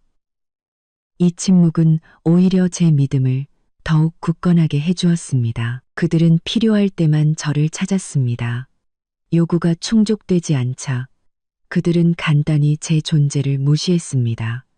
그 침묵은 또 다른 증거였습니다. 제 부재는 그리움을 낳은 것이 아니라 불편함만을 낳았습니다. 설 연휴 마지막 날 오후, 저는 새 옷 한 벌을 샀습니다. 설에 입는 전통 한복이 아니라 단순하지만 세련되고 강인해 보이는 오피스룩이었습니다. 저는 이 마지막 귀가가 아주 특별하기를 바랐습니다. 몸빼바지에 앞치마를 두른 모습으로 돌아가는 것이 아니었습니다. 독립적인 여성, 자신의 결혼을 직접 끝낼 사람의 모습으로 돌아갈 것이었습니다. 저는 거울 앞에서 미소 지었습니다. 거울 속 여성은 더 이상 순종적인 며느리가 아니었습니다. 그녀는 전사였습니다. 그녀는 전사였습니다. 연휴 다음 날, 저는 이른 아침 병원을 나서며 어머니를 사촌 언니에게 맡겼습니다. 짐은 많지 않았습니다. 개인 소지품이 든 작은 가방 하나와 가장 중요한 모든 증거가 저장된 스마트폰뿐이었습니다. 저는 택시를 불렀습니다. 차에 앉아 창밖을 내다보았습니다. 거리는 아직 설 분위기가 남아 있었습니다. 제 마음은 더 이상 불안하거나 두렵지 않았습니다. 절대적인 냉정과 확신만이 있었습니다. 차는 익숙한 3층 집 앞에 멈췄습니다. 집은 여전히 크고 웅장했습니다. 이곳은 제 청춘을 바친 곳, 행복한 가정을 꾸릴 수 있다고 믿었던 곳이었습니다. 이제 그곳은 제가 곧 스스로를 해방시킬 호화로운 감옥처럼 보였습니다. 저는 차에서 내려 단호하게 문을 닫았습니다. 서둘러 들어가지 않았습니다. 잠시 멈춰서서 관찰했습니다. 주차장 문은 살짝 열려 있었고 그 안은 끔찍할 정도로 어수선했습니다. 명절 선물 포장지, 과자 봉지, 쓰레기가 쌓여 있었습니다. 제가 정성껏 청소하고 화초를 놓았던 정원은 쓰레기로 뒤덮여 있었습니다. 제가 없었던 단 3일 만에 온 집이 원시적인 혼돈 상태로 돌아간 듯 했습니다. 2층 발코니에는 남편과 시아버지의 옷이 여전히 널려 있었습니다. 햇볕에 바싹 마르고 색이 발해 있었습니다. 민지가 불평하던 딸깍딸깍 소리 나던 세탁기는 아마 아무도 고치거나 심지어 끄지도 않았을 겁니다. 이 사소한 모습들이 완벽한 추가 증거였습니다. 그들의 무능함과 의존적인 습관이 뼛속까지 밝혀 있다는 것을 증명했습니다. 그들은 집이 더러워지고 옷에서 냄새가 나더라도 스스로는 아무것도 하지 않으려 했습니다. 저는 천천히 집으로 들어갔습니다. 문은 잠겨 있지 않았습니다. 현관을 넘어서자마자 불쾌한 냄새가 코를 찔렀습니다. 눅눅한 냄새, 상한 음식 냄새, 그리고 버리지 않은 쓰레기 냄새가 섞여 있었습니다. 평소에는 깨끗했던 거실은 끔찍한 광경이었습니다. 과자 껍질, 담배꽁초, 포장지가 붉은 카펫 위에 널브러져 있었습니다. 제가 정성껏 올렸던 과일은 시들어 있었습니다. 저는 현관에 멈춰서서 가볍게 숨을 쉬었습니다. 마음은 완전히 평온했습니다. 더 이상 역겹거나 화나지 않았습니다. 이기심과 무질서 속에서 사는 이 사람들이 불쌍할 뿐이었습니다. 그들은 저 없이는 살 수 없었습니다. 저는 집으로 들어가 신발을 벗고 곧장 침실로 향했습니다. 그들은 저 없이는 살 수 없었습니다. 남은 개인 물품을 챙겨야 했습니다. 시어머니가 부엌에서 누군가와 짜증 섞인 목소리로 통화하는 소리가 들렸습니다. 남편 민주는 더럽고 구겨진 셔츠를 입은 채 소파에 누워 스마트폰을 하고 있었습니다. 시아버지는 신문을 보고 계셨지만 눈빛은 긴장되어 보였습니다. 온 가족이 끔찍한 침묵 속에서 살고 있었습니다. 그 침묵은 하녀의 부재로 인한 불편함이 만들어낸 것이었습니다.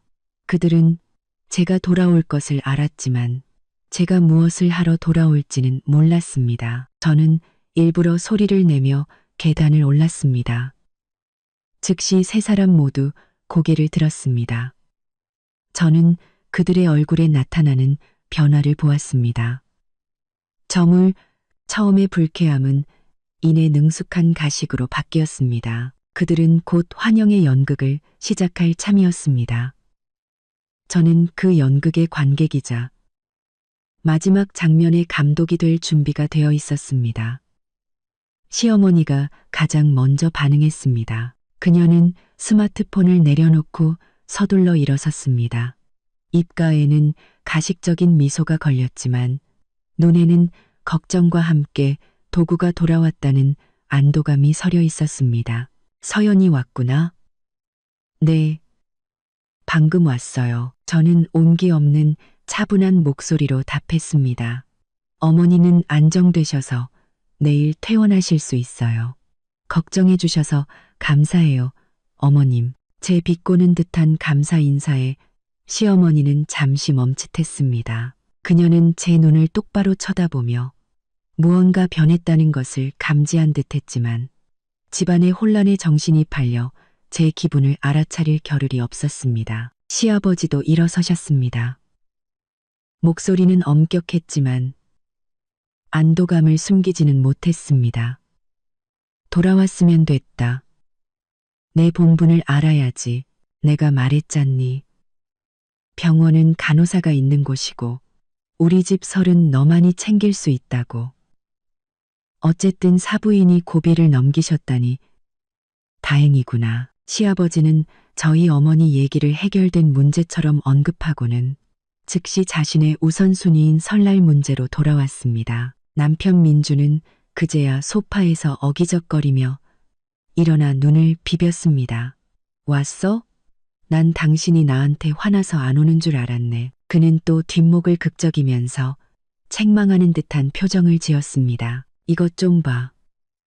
당신 가고 나서 집이 시장 바닥 같아. 나랑 부모님은 설날부터 지금까지 찬밥만 먹고 있다고. 난 당신 없으니까 설 기분이 하나도 안 났어. 어서 옷 갈아입어. 나 배고파 죽겠어. 부엌 가서 소고기 쌀국수 한 그릇 끓여줘. 오늘 오후에 친구들 와서 마지막 명절 음식 먹기로 했단 말이야. 그것이 가식적인 환영 연극의 절정이었습니다. 안부 인사는 얇은 껍데기였고 첫 번째 명령으로 즉시 벗겨졌습니다. 부엌 가서 소고기 쌀국수 한 그릇 끓여줘. 저는 세 사람을 바라보았습니다. 제 시선은 텅 비어 아무런 감정도 담고 있지 않았습니다. 멀리서 저를 훔쳐보는 아가씨 민지를 보았습니다.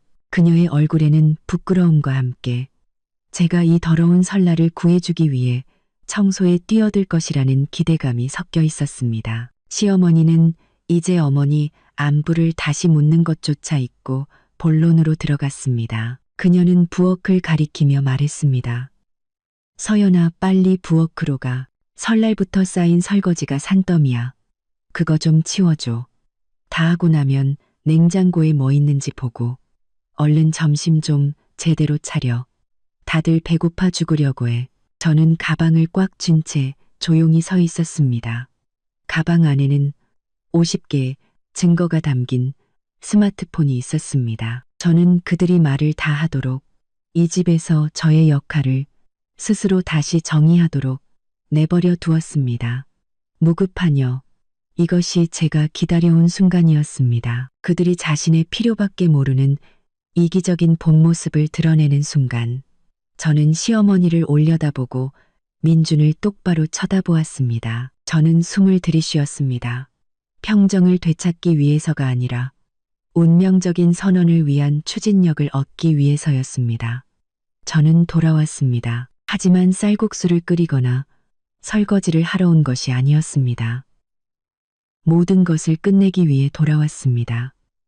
저는 시어머니의 기대에 찬 시선을 마주하며 서 있었습니다. 온 가족은 제가 고개를 끄덕이고 가방을 던져두고 마치 제시동된 기계처럼 어수선한 부엌으로 뛰어들기를 기다리고 있었습니다. 그것이 그들의 머릿속에 그려진 유일한 시나리오라는 것을 알았습니다. 시어머니는 여전히 부엌 쪽을 손가락으로 가리킨 채 초조하고 권위적인 표정을 짓고 있었습니다. 서연아, 내 말 들었지? 어서 부엌 가서 설거지부터 해. 이렇게 오래 놔두면 안 돼. 시어머니는 제 오랜 침묵에 약간 화가 난 목소리로 재촉했습니다. 저는 오른손을 들어 왼손에 꽉 쥔 가방을 가리켰습니다. 그리고 차분하고 냉정하게 입을 열었습니다. 처음으로 그들에게 이렇게 감정 없이 말하는 것이었습니다. 죄송해요, 어머님. 저 요리 안 해요. 그 소리는 크지 않았지만 봄맞이 음악 프로그램을 틀어놓은 TV 소리를 압도하며 넓은 거실 전체에 울려 퍼졌습니다. 온 집안이 죽음과 같은 침묵에 잠겼습니다. 시아버지, 시어머니, 그리고 민준의 얼굴은 마치 행동 도중에 얼어붙은 조각상처럼 굳어버렸습니다. 시어머니가 가장 먼저 침묵을 깼습니다. 그녀는 고개를 갸웃거리며 미간을 찌푸렸습니다. 마치 이해하기 어려운 외국어를 들은 사람 같았습니다. 방금 뭐라고 했니? 서연아, 내가 잘못 들었나 봐. 저는 반복했습니다. 이번에는 제 목소리가 더욱 단호했습니다. 부드러움이나 두려움은 조금도 없었습니다. 말씀드렸어요. 저 요리 안 한다고요. 민준 씨를 위해 쌀국수도 끓이지 않을 거고 설날부터 쌓인 설거지도 하지 않을 거예요. 저는 이제 어떤 집안일도 하지 않을 겁니다. 그 순간 그들의 얼굴에 떠올랐던 경악은 분노와 경멸로 바뀌었습니다. 그들은 10년의 결혼 생활 동안 저에게서 이런 태도를 본 적이 없었습니다. 시아버지는 즉시 손으로 테이블을 세게 내리쳤습니다. 유리 테이블이 덜컹거렸습니다. 서연아, 너 지금 무슨 막말을 하는 거냐? 친정에서 돌아오자마자 시부모한테 대드는 거냐? 내 분수를 알아야지. 내 본분을 알아야 한다고. 시아버지는 얼굴이 붉어진 채 소리쳤습니다. 권력이 도전받았다는 느낌에 분노한 것이었습니다. 남편 민준도 즉시 소파에서 벌떡 일어났습니다. 그의 얼굴은 짜증과 당혹감으로 가득했습니다. 너 지금 무슨 장난을 하는 거야? 병원에서 오자마자 버릇없이 구는 거야? 다들 배고파 죽겠는데. 내가 오늘 오후에 중요한 친구들 초대했다는 거 몰라? 도대체 왜 밥을 안 한다는 거야? 그는 도대체라는 단어를 썼습니다.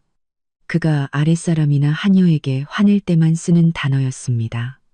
저는 그의 눈을 똑바로 쳐다보았습니다. 민준 씨, 저는 당신이나 아버님, 어머님, 그리고 민지의 하녀가 아니에요. 저는 당신의 아내예요. 하지만 제가 3일간 집을 비운 동안 당신과 이 가족은 당신들이 저를 단지 무급하녀 역할로만 필요로 한다는 것을 증명했어요. 그리고 저는 오늘부로 그 역할에서 물러나려고 해요. 시어머니는 이제 이성을 잃기 시작했습니다. 그녀는 제게 다가와 제 얼굴에 대고 손가락질했습니다. 손이 부들부들 떨렸습니다. 박서연, 네가 감히 시어미한테 그렇게 말해? 너는 어떤 며느리길래 그렇게 버릇이 없어? 집꼴이 어떤지 안 보여? 우리가 얼마나 힘들게 밥 먹었는지 몰라? 네가 맏며느리면서 설날에 시댁을 내팽개쳐. 너 지금 반란이라도 일으키는 거야? 네, 어머님, 반란이 아니에요. 제 목소리는 낮았지만 힘이 실려 있었습니다. 저는 단지 오래전부터 잘못된 관계를 끝내려는 것뿐이에요. 저는 시댁을 내팽개친 게 아니라 시댁에 대한 무급 봉사를 거부하는 것뿐이에요. 저는 어머니 등 뒤에 숨어 있던 아가씨 민지를 바라보았습니다. 제 차가운 거절은 그들의 가부장적이고 이기적인 벽에 첫 번째 큰 균열을 만들었습니다. 그들이 이 거절에 반응하기도 전에 저는 두 번째 공격을 가할 준비가 되어 있었습니다. 시아버지의 분노는 극에 달했습니다. 그는 제게 다가왔습니다. 그의 얼굴에는 평소의 위압감이 가득했습니다. 입 닥쳐. 그렇게 말하는 건 집을 나가겠다는 거냐? 이혼하겠다는 거냐? 이 집안 명예에 먹칠을 하겠다는 거야? 네가 나가고 싶다고 나갈 수 있을 것 같아? 너한테는 그럴 권리 없어. 저는 물러서지 않고 다른 행동을 취했습니다. 가방을 의자에 내려놓고 스마트폰을 꺼냈습니다. 바로 녹음 파일을 틀지 않고 메모 앱을 열었습니다. 그곳에는 제가 꼼꼼하게 정리해둔 50통의 전화와 메시지 요약본이 있었습니다. 네, 저는 집안 명예를 실추시키고 싶지 않아요. 아버님, 저는 단지 제 자신의 명예를 지키기 위해 진실을 밝히고 싶을 뿐이에요. 저는 침착하게 말했습니다. 무슨 진실? 네가 피해자인 척하는 거냐? 민준이 비웃었지만 목소리는 떨리고 있었습니다. 저는 스마트폰 화면을 쓸어내리며 준비된 목록을 찾았습니다. 대선 멍에타 딸을 3일, 정확히 72시간, 설 전전날 밤 9시부터 설날 밤 9시까지. 그 72시간 동안 저희 친어머니는 급성 맹장염으로 응급실에 실려가 생명이 위급한 수술을 받으셔야 했습니다.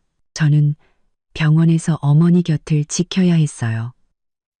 그런데 그 생사가 걸린 72시간 동안 저는 이 가족으로부터 총 50번의 연락을 받았습니다. 세 사람 모두 의심의 눈초리로 저를 쳐다보았습니다. 50번이라는 숫자는 그들의 상상을 초월하는 듯 했습니다. 50번. 저는 모든 통화, 모든 음성 메시지를 빠짐없이 기록했습니다. 지금부터 그 50번의 연락 내용을 요약해서 들려드리겠습니다. 저는 읽기 시작했습니다. 제 목소리는 뉴스를 읽는 아나운서처럼 일정하고 완전히 객관적이고 냉정했습니다. 첫 번째, 아버님 통화. 12월 29일 저녁 7시. 내용. 오늘 저녁 뭐 먹냐? 나랑 내 어머니는 6시부터 밥 기다리는데 아무도 요리를 안 한다. 돌아오라고 명령한다. 수술에 대한 안부 한마디 없으셨습니다. 저는 시아버지를 올려다보았습니다. 그의 얼굴은 분노에서 창백함으로 변해 있었습니다. 그가 무슨 말을 하려 했지만 저는 기회를 주지 않았습니다. 남편 민준 씨 음성 메시지 12월 29일 밤 10시. 내용. 나 지금 친구들이랑 술 마시고 있어. 어머니가 갈비찜 할 사람 없다고 걱정하시길래 내가 걱정 마시라고 했어. 네가 와서 해줄 거라고. 난 네가 없으면 설이 아니야. 물질적 요구. 장모 건강에 대한 관심 없음. 민주는 마치 전기에 감전된 것처럼 한 걸음 뒤로 물러섰습니다. 그는 더듬거렸습니다. 나는 술에 취해서 그냥 헛소리한 거야. 저는 그 변명을 완전히 무시했습니다. 어머님 통화. 12월 30일 아침. 내용. 집이 돼지우리 같은 거 안 보여? 집을 내팽개치고 남편을 내버려 두고 와서 스웨터 빨래해. 네가 우리 집안 망신 다 시키고 있어. 명예를 이용한 가스라이팅. 사부인이 병원에 누워 계신 것에 대한 관심 없음. 시어머니는 몸을 떨었습니다. 나는 그냥 설날이 걱정돼서 그런 거야. 서연아. 그리고 아가씨 민지 통화. 12월 30일 오후. 내용. 언니가 와서 다시 닦아줘. 설날인데 집이 이렇게 더러운 거 싫단 말이야. 세탁기에서 자꾸 이상한 소리가 나. 언니가 와서 고쳐줘. 기계 수리와 빨래를 위해 귀가 요구. 저는 반복해서 읽었습니다. 읽을 때마다 대조적인 상황을 강조했습니다. 소리치거나 울 필요가 없었습니다. 그 72시간 동안에 그들의 가장 평범한 말들이 가장 날카로운 칼날이 되었습니다. 저는 스마트폰을 덮고 점점 하얗게 질려가는 새 얼굴을 똑바로 쳐다보았습니다. 이 50번의 연락 동안 단 한 번도 어머니는 좀 어떠시니? 너는 힘들지 않니? 사부인은 괜찮으시니? 라고 물어보신 분이 없었습니다.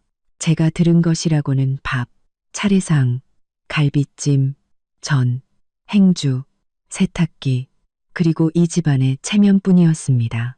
침묵이 흘렀습니다. 항상 자신이 엄격하고 옳다고 생각했던 시아버지는 결국 아무런 반박도 하지 못했습니다. 그는 마치 자신이 내놓은 증거에 의해 유죄 판결을 받은 판사처럼 서 있었습니다. 처음으로 그의 권위와 위엄이 적나라한 진실 앞에서 완전히 무너졌습니다. 저는 그들의 무관심을 이용해 그들이 10년간 쌓아올린 위선을 산산조각 냈습니다. 숨막히는 침묵이 이어졌습니다. 마침내 시어머니가 입을 열었습니다. 목소리는 힘이 없었고 마지막 남은 명예를 붙잡으려는 듯했습니다. 서연아, 네가 오해한 거야. 나는 그냥 네가 걱정돼서 네가 워낙 살림을 잘하니까 너한테 부탁한 거지. 네 엄마를 신경 안 쓴 게 아니야. 저는 그 변명을 받아들이지 않았습니다. 이제 저는 이 결혼의 핵심적인 진실을 말해야 했습니다. 어머님, 죄송하지만 저는 오해하지 않았어요. 저는 아주 잘 알고 있어요. 지난 10년간 저는 이 집에서 살면서 제가 아내이고 며느리이고 가족의 일원이라고 믿었어요. 하지만 제가 친어머니의 생사가 걸린 일로 단 72시간 집을 비운 사이 여러분은 이 관계의 진짜 본질을 스스로 폭로하셨어요. 저는 과자 껍질과 담배꽁초가 널린 거실 중앙으로 천천히 걸어갔습니다. 여러분은 아내가 필요한 게 아니었어요. 며느리가 필요한 것도 아니었고요. 여러분은 무급 가사 도우미가 필요했던 거예요. 저는 멈춰서서 한 글자 한 글자 강조했습니다.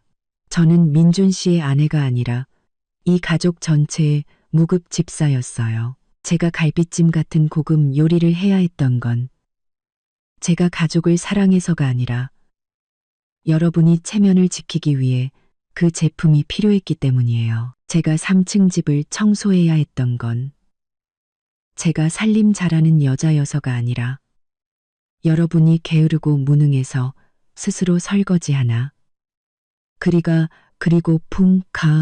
그리고 세탁기 버튼 하나 누를 수 없었기 때문이에요. 저는 제 경력, 엄마와 함께할 시간, 제 청춘을 희생해서 가정적인 여자라는 이름표를 얻었어요. 하지만 사실 여러분에게 저는 편리한 도구에 불과했어요. 시아버지는 이 노골적인 고발을 견딜 수 없었습니다. 그는 손을 휘저으며 외쳤습니다. 입 닥쳐. 무슨 소리를 하는 거야? 부부는 의무고 정이야. 네가 감히 하녀라고 말해? 네. 그건 여러분이 저한테 가르쳐 주신 거예요. 아버님, 저는 눈물 한 방울 없이 대답했습니다. 제가 아프고 피곤할 때마다 저한테 안부 물어보셨나요? 아니면 오늘 저녁 뭐 먹냐고만 물으셨나요? 저희 엄마가 사경을 헤맬 때 안부 물어보셨나요? 아니면 누가 전 부치고 누가 설거지할 거냐고만 물으셨나요? 여러분의 무관심이 제 헌신을 증거로 만들었고 제 희생을 제가 이행해야 하는 노동계약으로 만들었어요. 그리고 오늘 저는 이 계약을 해지하려고 합니다. 아가씨 민지가 마침내 입을 열었습니다. 목소리는 작고 부끄러움으로 가득했습니다. 언니, 죄송해요. 그 사과는 너무 늦었어, 민지야. 저는 단호하게 그녀의 말을 끊었습니다. 언니는 사과가 필요한 게 아니야. 존중과 공정함이 필요해. 그리고 언니는 이 50통의 전화 목록을 보면서 그걸 스스로 찾았어. 저는 민준에게 돌아섰습니다. 그는 분노, 상실감, 그리고 두려움이 뒤섞인 눈으로 저를 보고 있었습니다. 편안함을 잃을까, 한여를 잃을까 두려워하는 모습이었습니다. 민준 씨, 우리는 10년을 결혼했지만 당신은 단 한 번도 저를 제대로 본 적이 없어요. 당신은 그저 살림하는 여자의 그림자만 봤을 뿐이에요. 저는 더 이상 이렇게 착취당하는 삶을 살 수 없어요. 저는 숨을 한 번 들이쉬고 단호하게 선언했습니다. 이러한 이유들과 더 이상 돌이킬 수 없을 정도로 오래 지속된 무관심 때문에 저는 이혼 소송을 제기합니다. 이 선언은 질문이나 협박이 아니었습니다. 이미 결정된 판결이었습니다. 제 말이 끝나자마자 온 집안이 혼란 속에서 폭발하는 듯 했습니다. 시어머니는 비명을 지르며 두 손으로 얼굴을 감싸고 소파에 주저앉아 익숙한 통곡 연기를 시작했습니다. 세상에, 서연아, 네가 지금 무슨 짓을 하는 거야? 이 어미를 화병으로 죽일 셈이야. 이 집안을 풍비박산낼 작정이야. 시아버지는 분노로 몸을 떨었습니다. 그는 저를 향해 손가락질하며 독화살 같은 말을 쏟아냈습니다. 네가 뭔데 감히 이혼을 요구해? 네가 지금 무슨 짓을 하는지 알고나 있는 거야?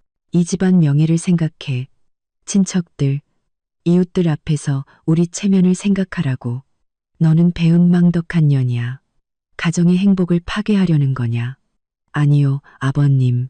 파괴하는 게 아니에요. 저는 놀라울 정도로 굳건한 목소리로 답했습니다. 저는 제 자신의 고통을 끝내는 것뿐이에요. 이 가정의 행복은 제가 무급파녀로 전락했을 때 이미 오래전에 깨졌어요. 집안의 명예는 제가 3층 집을 청소하고 수십 개의 차례상을 차리면서 지켜야 했죠. 이제 저는 그 일을 하지 않겠습니다. 남편 민준이 가장 복잡한 반응을 보였습니다. 처음에는 도전에 대한 분노, 그 다음에는 극심한 공포였습니다. 그는 이혼이 곧 영원한 편안함의 상실, 그의 갈비찜을 해주는 사람의 상실을 의미한다는 것을 잘 알았습니다. 그는 제게 달려와 손을 잡으려 했지만 저는 피했습니다. 그는 즉시 가짜 애정 공세와 매달리기로 전략을 바꿨습니다. 서연아, 진정해. 내가 잘못했어. 미안해. 내가 약속할게. 나 변할게. 내가 집안일 도와줄게. 더 이상 너 혼자 아무것도 안 하게 할게. 나 아직 너 사랑하잖아. 나한테 이러지 마. 나 아직 너 사랑하잖아라는 그 말에 쓴웃음이 나왔습니다. 저는 뉘우치는 척하는 그의 눈을 똑바로 쳐다보았습니다. 민준 씨, 당신이 날 사랑했다면 친어머니가 수술 받는 동안 나를 혼자 내버려 두고 술 마시러 가서 음식 차리러 오라고 재촉하지 않았을 거예요. 당신이 날 사랑했다면 이 집을 이렇게 난장판으로 만들고 내가 돌아와 치우기만 기다리지 않았을 거예요. 10년 동안 당신은 변하지 않았고 저는 제 남은 인생을 당신의 헛된 약속에 걸지 않을 거예요. 시어머니가 소리쳤습니다. 박서연, 네가 이혼하고 잘 살 수 있을 것 같아? 친정에 돌아가면 사람들이 손가락질할 거야. 넌 이혼녀 딱지 붙고 아무도 널 받아주지 않을 거라고. 네, 어머님 감수할게요. 저는 단호하게 말했습니다. 이 집에서 고통받고 이용당하는 아내로 사느니 차라리 자유롭고 행복한 이혼녀가 되겠어요. 저는 그들이 생각하거나 쉴 틈을 주지 않았습니다. 저는 선언했고 이제 행동할 것이었습니다. 저는 등을 돌려 남은 개인 물품을 챙기러 계단을 올랐습니다. 시댁 식구들은 혼란에 빠져 저를 막지 못했습니다. 이혼 선언은 공식적으로 이루어졌고 불공평한 결혼 생활의 종말을 고했습니다. 저는 계단을 올랐습니다. 제 발소리는 폭풍이 지나간 후 고요해진 집안에 울려 퍼졌습니다. 시어머니가 흐느끼기 시작하는 소리, 시아버지가 다시 테이블을 치는 소리, 그리고 민준이 저를 부르는 소리가 들렸습니다. 서연아, 당장 내려와. 가면 안 돼. 저는 돌아보지 않았습니다. 이것이 그들의 마지막 가스라이팅이라는 것을 알았습니다. 그들은 매달리고 애원하고 협박하는 모든 수단을 동원해 저를 무급하녀 역할로 되돌리려 할 것이었습니다. 제가 침실에 들어서자 민준도 따라 들어왔습니다. 그는 문을 막아섰습니다. 얼굴에는 애처로움과 분노가 뒤섞여 있었습니다. 서연아, 솔직히 말해. 장난하는 거지? 설날 일 때문에 화난 거 아는데. 그래도 우리 가족을 생각해야지. 내가 10년 동안 널 사랑했잖아. 그는 저를 안으려 했지만 저는 팔로 가볍게 그를 밀어냈습니다. 민준 씨, 장난 아니에요. 저는 침착하게 그를 지나쳐 옷장으로 갔습니다. 당신의 사랑은 내가 계속 희생하기에는 부족해요. 이 뒤늦은 애원은 필요 없어요. 비켜줘요. 짐 싸야 해요. 내가 변할게. 약속한다니까. 민준이 소리쳤습니다. 그의 얼굴은 땀으로 젖어 있었습니다. 내가 도와줄게. 내가 직접 밥도 하고 가사 도우미도 고용할게. 네가 원하는 건 뭐든 해줄게. 이혼만은 안 돼. 가사 도우미를 고용한다고요? 그것 봐요. 당신은 여전히 하녀 생각뿐이잖아요. 저는 실망 가득한 눈으로 그를 보았습니다. 당신은 여전히 하녀 생각뿐이잖아요. 당신은 재망 가득한 눈으로 그를 보았습니다. 당신이 정말 날 아내로 존중했다면 가사 도우미를 고용할 필요가 없었을 거예요. 오래전에 스스로 그 일들을 했을 테니까요. 저는 저를 위해 가사 도우미를 고용하는 남편이 필요한 게 아니에요. 짐을 나눠질 줄 아는 남편이 필요해요. 그리고 당신은 그런 사람이 아니에요. 아래층에서는 시아버지가 명예를 이용한 협박을 시작했습니다. 그가 누군가에게 전화하는 소리가 들렸습니다. 목소리는 크고 극적이었습니다. 여보게, 나 영철일세. 자네 그거 아나? 우리 서연이가 난리를 피우고 있어. 감히 이혼을 하겠다지 뭔가. 우리 민준이가 쟤 때문에 아주 죽을 지경이야. 자네가 와서 쟤한테 한마디 좀 해주게. 집안 명예를 생각해야지. 이런 천벌 받을 짓을 하면 안 된다고 말이야. 저는 시아버지가 여론을 이용해 친척과 친구들을 동원하여 저에게 압력을 가하려 한다는 것을 알았습니다. 하지만 그 말들은 더 이상 저를 두렵게 하지 못했습니다. 저는 이미 이 모든 것에 대비가 되어 있었습니다. 저는 아래층의 소음을 완전히 무시했습니다.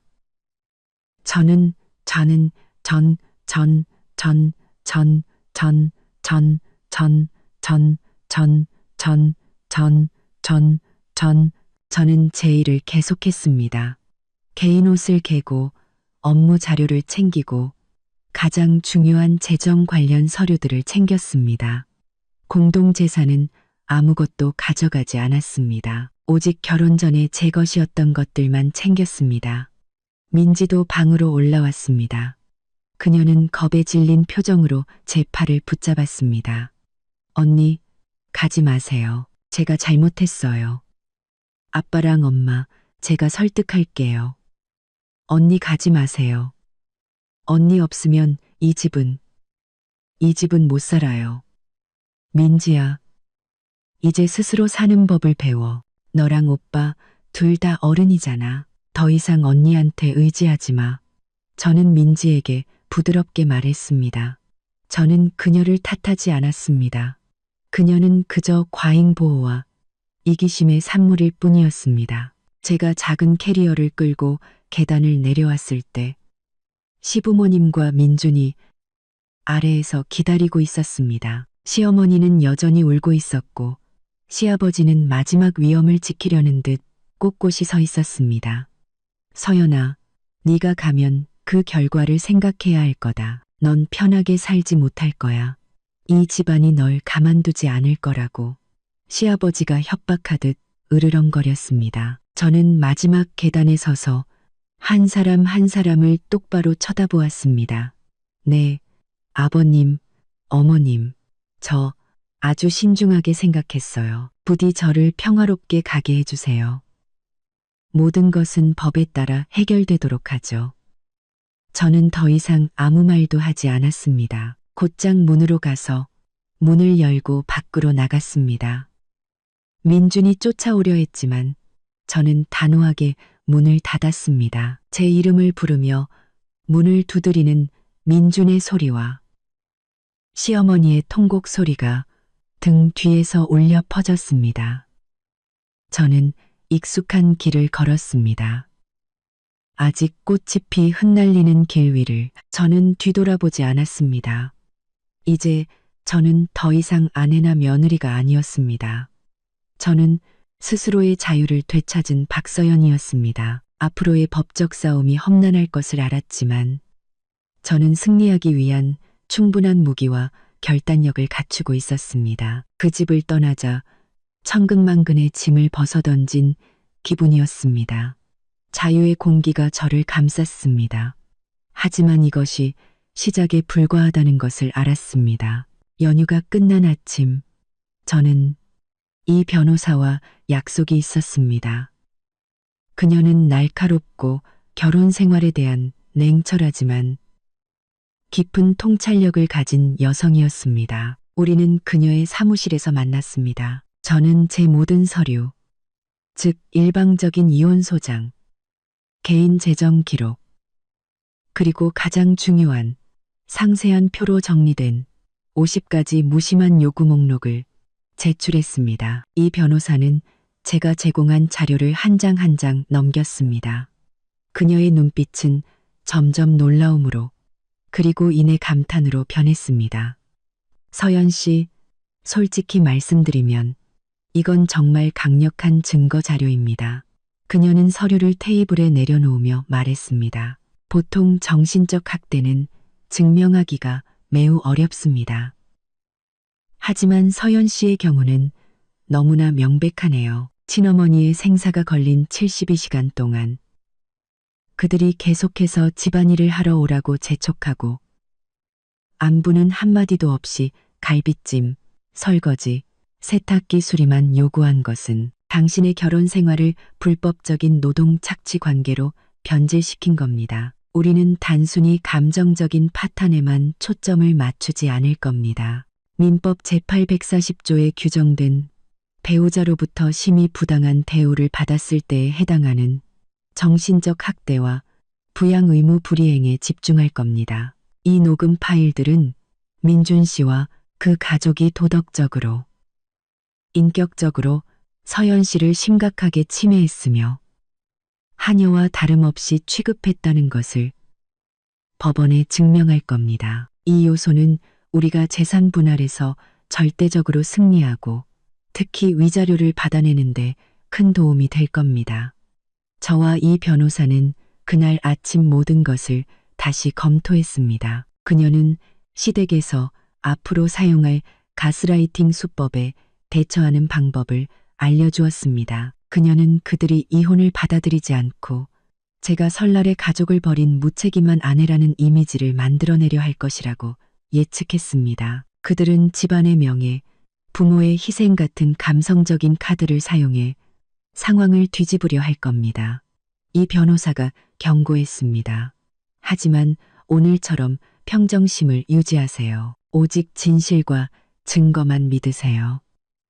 민준 씨가 소송을 질질 끌어서 당신을 지치게 만들 수도 있으니 마음의 준비를 하셔야 합니다. 정말로 이혼 소장이 법원에 제출되자마자 시댁의 반격이 시작되었습니다. 민준은 저에게 전화를 걸었습니다.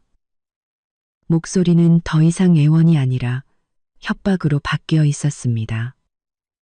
네가 감히 이혼 소장을 내? 네가 그렇게 쉽게 벗어날 수 있을 것 같아? 내가 법정에서 네가 얼마나 무책임한 아내인지 다 말해버릴 거야. 설날에 집 나가고 남편 버린 여자라고. 민준 씨, 당신이 하고 싶은 말 다 하세요. 저는 그의 말을 멈칫하게 할 정도로 차분하게 대답했습니다. 저는 이미 변호사를 선임했어요. 이제부터 모든 것은 법대로 해결해요. 당신과 더 이상 말싸움하지 않을 거예요. 시어머니는 메신저로 장문의 글을 보냈습니다. 음성 메시지가 아니라 눈물로 가득한 글자들이었습니다. 저를 약하게 만들기 위해 부모의 은혜를 들먹였습니다. 서연아, 부모님을 생각해야지. 우리가 민준이를 어떻게 키웠고 너희 둘 생활을 위해 얼마나 애썼는데. 네가 이러는 건 배은망덕한 짓이야. 돌아와. 우리가 앞으로 더 잘해주겠다고 약속할게. 친척들 앞에서 우리 망신시키지 마. 저는 그 메시지를 읽고 이 변호사의 조언대로 짧게 답장했습니다. 모든 것이 너무 늦었습니다. 죄송하지만 저는 모든 문제를 변호사에게 위임했습니다. 그 후 몇 주 동안 저는 친정으로 완전히 이사해 어머니를 돌보며 제 일에 집중했습니다. 법원에서 오는 소환장을 받는 것을 제외하고는 시댁과의 모든 연락을 끊었습니다.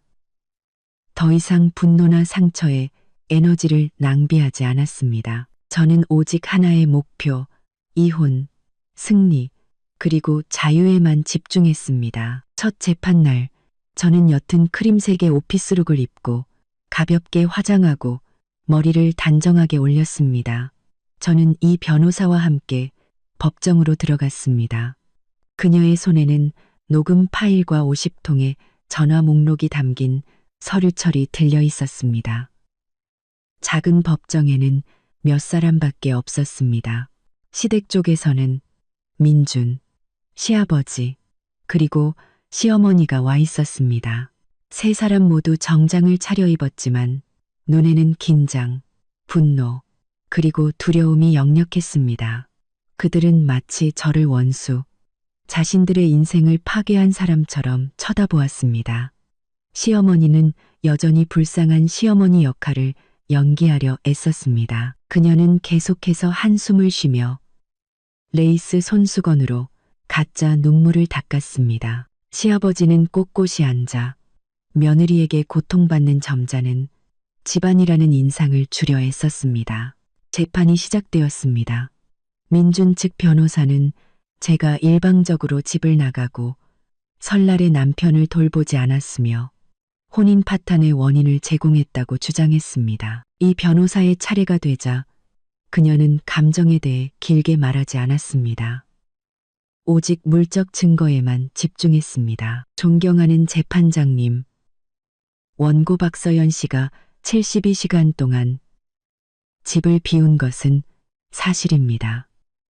하지만 그 이유는 수술받은 친어머니를 간호하기 위함이었습니다. 이를 증명할 진단서를 제출합니다. 그리고 그녀는 핵심으로 바로 들어갔습니다. 그리고 그 72시간 동안 저희는 이 관계의 실제 성격을 증명할 요약 자료를 제출합니다. 피고 측 가족으로부터 50번의 연락 중 단 한 번도 원고의 어머니 건강에 대한 안부 인사가 없었음을 확인해 주시기 바랍니다. 모든 내용은 원고가 돌아와 요리 등 가사 서비스를 제공하라는 요구였습니다. 이 변호사는 법원에 신중하게 선택된 녹음 파일 하나를 재생해달라고 요청했습니다. 그것은 갈비찜에 대한 민준의 음성 메시지였습니다. 법정 안에 민준의 목소리가 선명하게 울려 퍼졌습니다. 술자리에 시끄러운 배경음악이 섞여 있었습니다. 어머니가 갈비찜 할 사람 없다고 걱정하시길래 내가 걱정 마시라고 했어. 네가 와서 해줄 거라고. 난 네가 없으면 설이 아니야. 법정 전체가 조용해졌습니다. 시아버지와 시어머니의 얼굴은 창피함으로 어두워졌습니다. 민준은 변호사 옆에서 땀을 흘리고 있었습니다. 이 변호사는 말을 이었습니다. 존경하는 재판장님, 바로 이 증거가 원고 박서연 씨가 아내로서가 아니라 가사 도우미, 즉 시댁의 식사와 체면 유지를 위한 도구로서 취급받았음을 보여줍니다. 이것은 장기간에 걸친 정신적 학대이며 원고가 극심한 모욕감과 피로를 느껴 이혼 소송을 제기할 수밖에 없었던 이유입니다. 민준의 변호사는 그것이 단지 술에 취한 말이며 민준은 좋은 남편이었다고 반박하려 했습니다. 재판장이 민준에게 돌아섰습니다. 피고, 방금 재생된 녹음 파일 내용에 동의합니까? 민준은 계속해서 눈치를 주는 부모의 압박에 못 이겨 거짓말을 하려 했습니다. 네, 그건 충동적으로 한 말입니다. 저는 그런 뜻이 아니었습니다. 재판장은 고개를 끄덕이고 단순하지만 민준에게는 치명적인 질문을 던졌습니다. 피고는 3일 동안 아내가 수술받은 장모를 간호하느라 집을 비웠는데 왜 스스로 식사를 준비하거나 빨래를 하지 않고 계속해서 아내에게 돌아오라고 재촉했습니까? 민준은 당황했습니다. 그는 합리적인 설명을 찾지 못했습니다. 사실 그는 그런 일을 해본 적이 없었기 때문입니다. 당황하고 자신을 쏘아보는 시아버지의 압박 속에서 민준은 자신도 예상치 못한 무심코 한 말을 내뱉었습니다. 존경하는 재판장님, 저는 그냥 아내가 돌아와서 가족들이 즐겁고 맛있는 명절 음식을 먹기를 바랐을 뿐입니다. 저는 그런 자잘한 일들을 직접 하고 싶지 않았습니다. 저는 그런 자잘한 일들을 직접 하고 싶지 않았습니다. 라는 민준의 말은 즉시 이 변호사에 의해 기록되고 강조되었습니다. 그녀는 일어서서 단호하게 말했습니다. 존경하는 재판장님, 피고의 자백이 그의 절대적인 이기심과 피고와 그 가족이 원고의 가사노동을 단지 자잘한 일로 여겼다는 사실을 증명합니다. 이것은 아내의 인격과 노고에 대한 모독입니다. 원고는 노동력을 착취당하고 정신적 학대를 받았습니다. 저희는 이혼 청구를 인용하고 합당한 위자료를 산정해 주실 것을 요청합니다. 재판장의 시선은 이제 완전히 저에게로 기울어져 있었습니다. 법정에서의 민준의 무심코한 자백은 이 결혼을 유지하려던 그의 가족의 모든 희망을 끝장냈습니다. 재판장의 시선은 재판은 2시간의 치열한 공방 끝에 끝났습니다.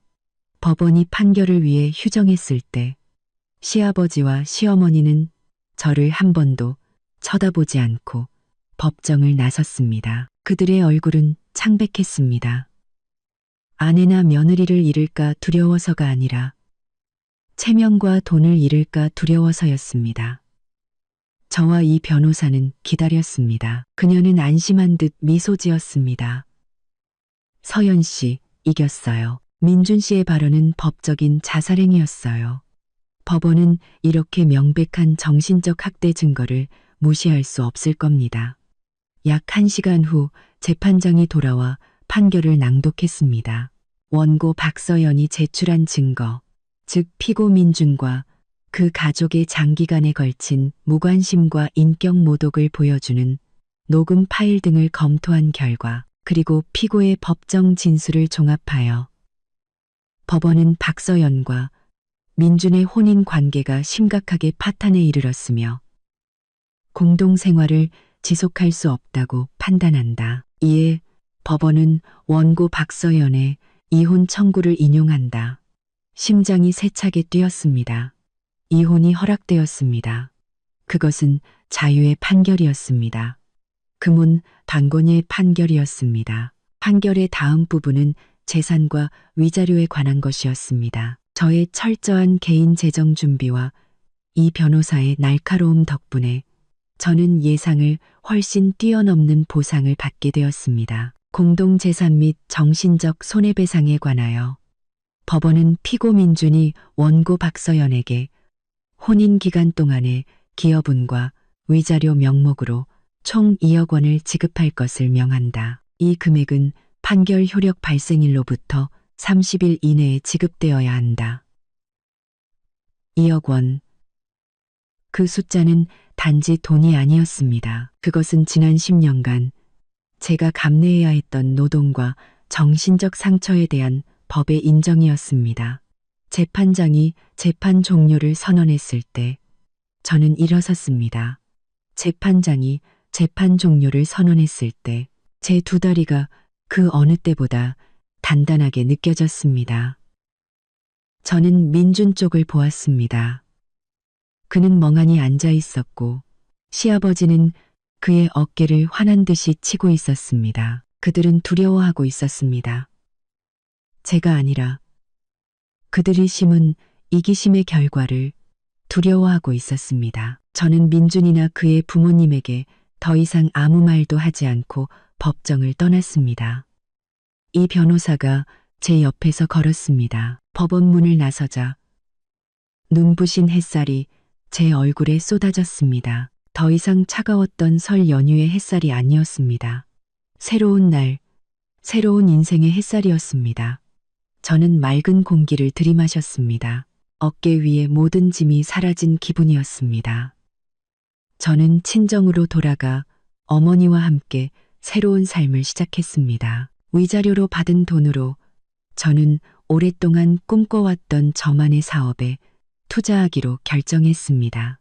더 이상 밥을 짓거나 집을 청소하기 위해 프로젝트를 취소할 필요가 없었습니다. 저는 작지만 아늑한 아파트를 얻어 창의적인 작업 공간을 꾸몄습니다. 옛 친구들을 다시 만나고 잊고 있던 취미를 되찾으며 독립적이고 자율적이며 가치 있는 여성인 나 자신을 되찾았습니다. 몇 달 후 저는 길에서 우연히 민준을 보았습니다. 그는 초췌하고 수염도 깎지 않았으며 피곤해 보였습니다. 예전의 오만함은 찾아볼 수 없었습니다. 제가 떠난 후 시어머니와 민지가 직접 집안일을 하게 되면서 수많은 갈등이 생겼다고 들었습니다. 저는 자신감 있는 미소와 굳건한 눈빛으로 뒤돌아보지 않고 제 갈 길을 갔습니다. 더 이상 그들을 원망하거나 동정하지 않았습니다. 오직 제가 싸워서 얻어낸 자유에 대한 행복감만을 느꼈습니다. 그 결혼은 제게 값비싼 교훈을 주었습니다. 저의 가치는 앞치마나 차례상에 있는 것이 아니라 진정한 존중과 사랑에 있다는 것을. 그것을 깨닫는데 10년이 걸렸지만 저는 72시간의 위기와 50개의 무심한 증거를 이용해 제 남은 인생 전체를 되찾았습니다. 저는 새로운 길, 자유와 풍요, 그리고 온전히 제 삶의 주인이 되는 길을 계속 걸어나갔습니다. 더 이상 이기심과 무관심이라는 어떤 족쇄에도 묶여 있지 않았습니다. 마지막까지 들어주신 시청자 여러분께 진심으로 감사드립니다. 다음 영상에서 다시 뵙겠습니다.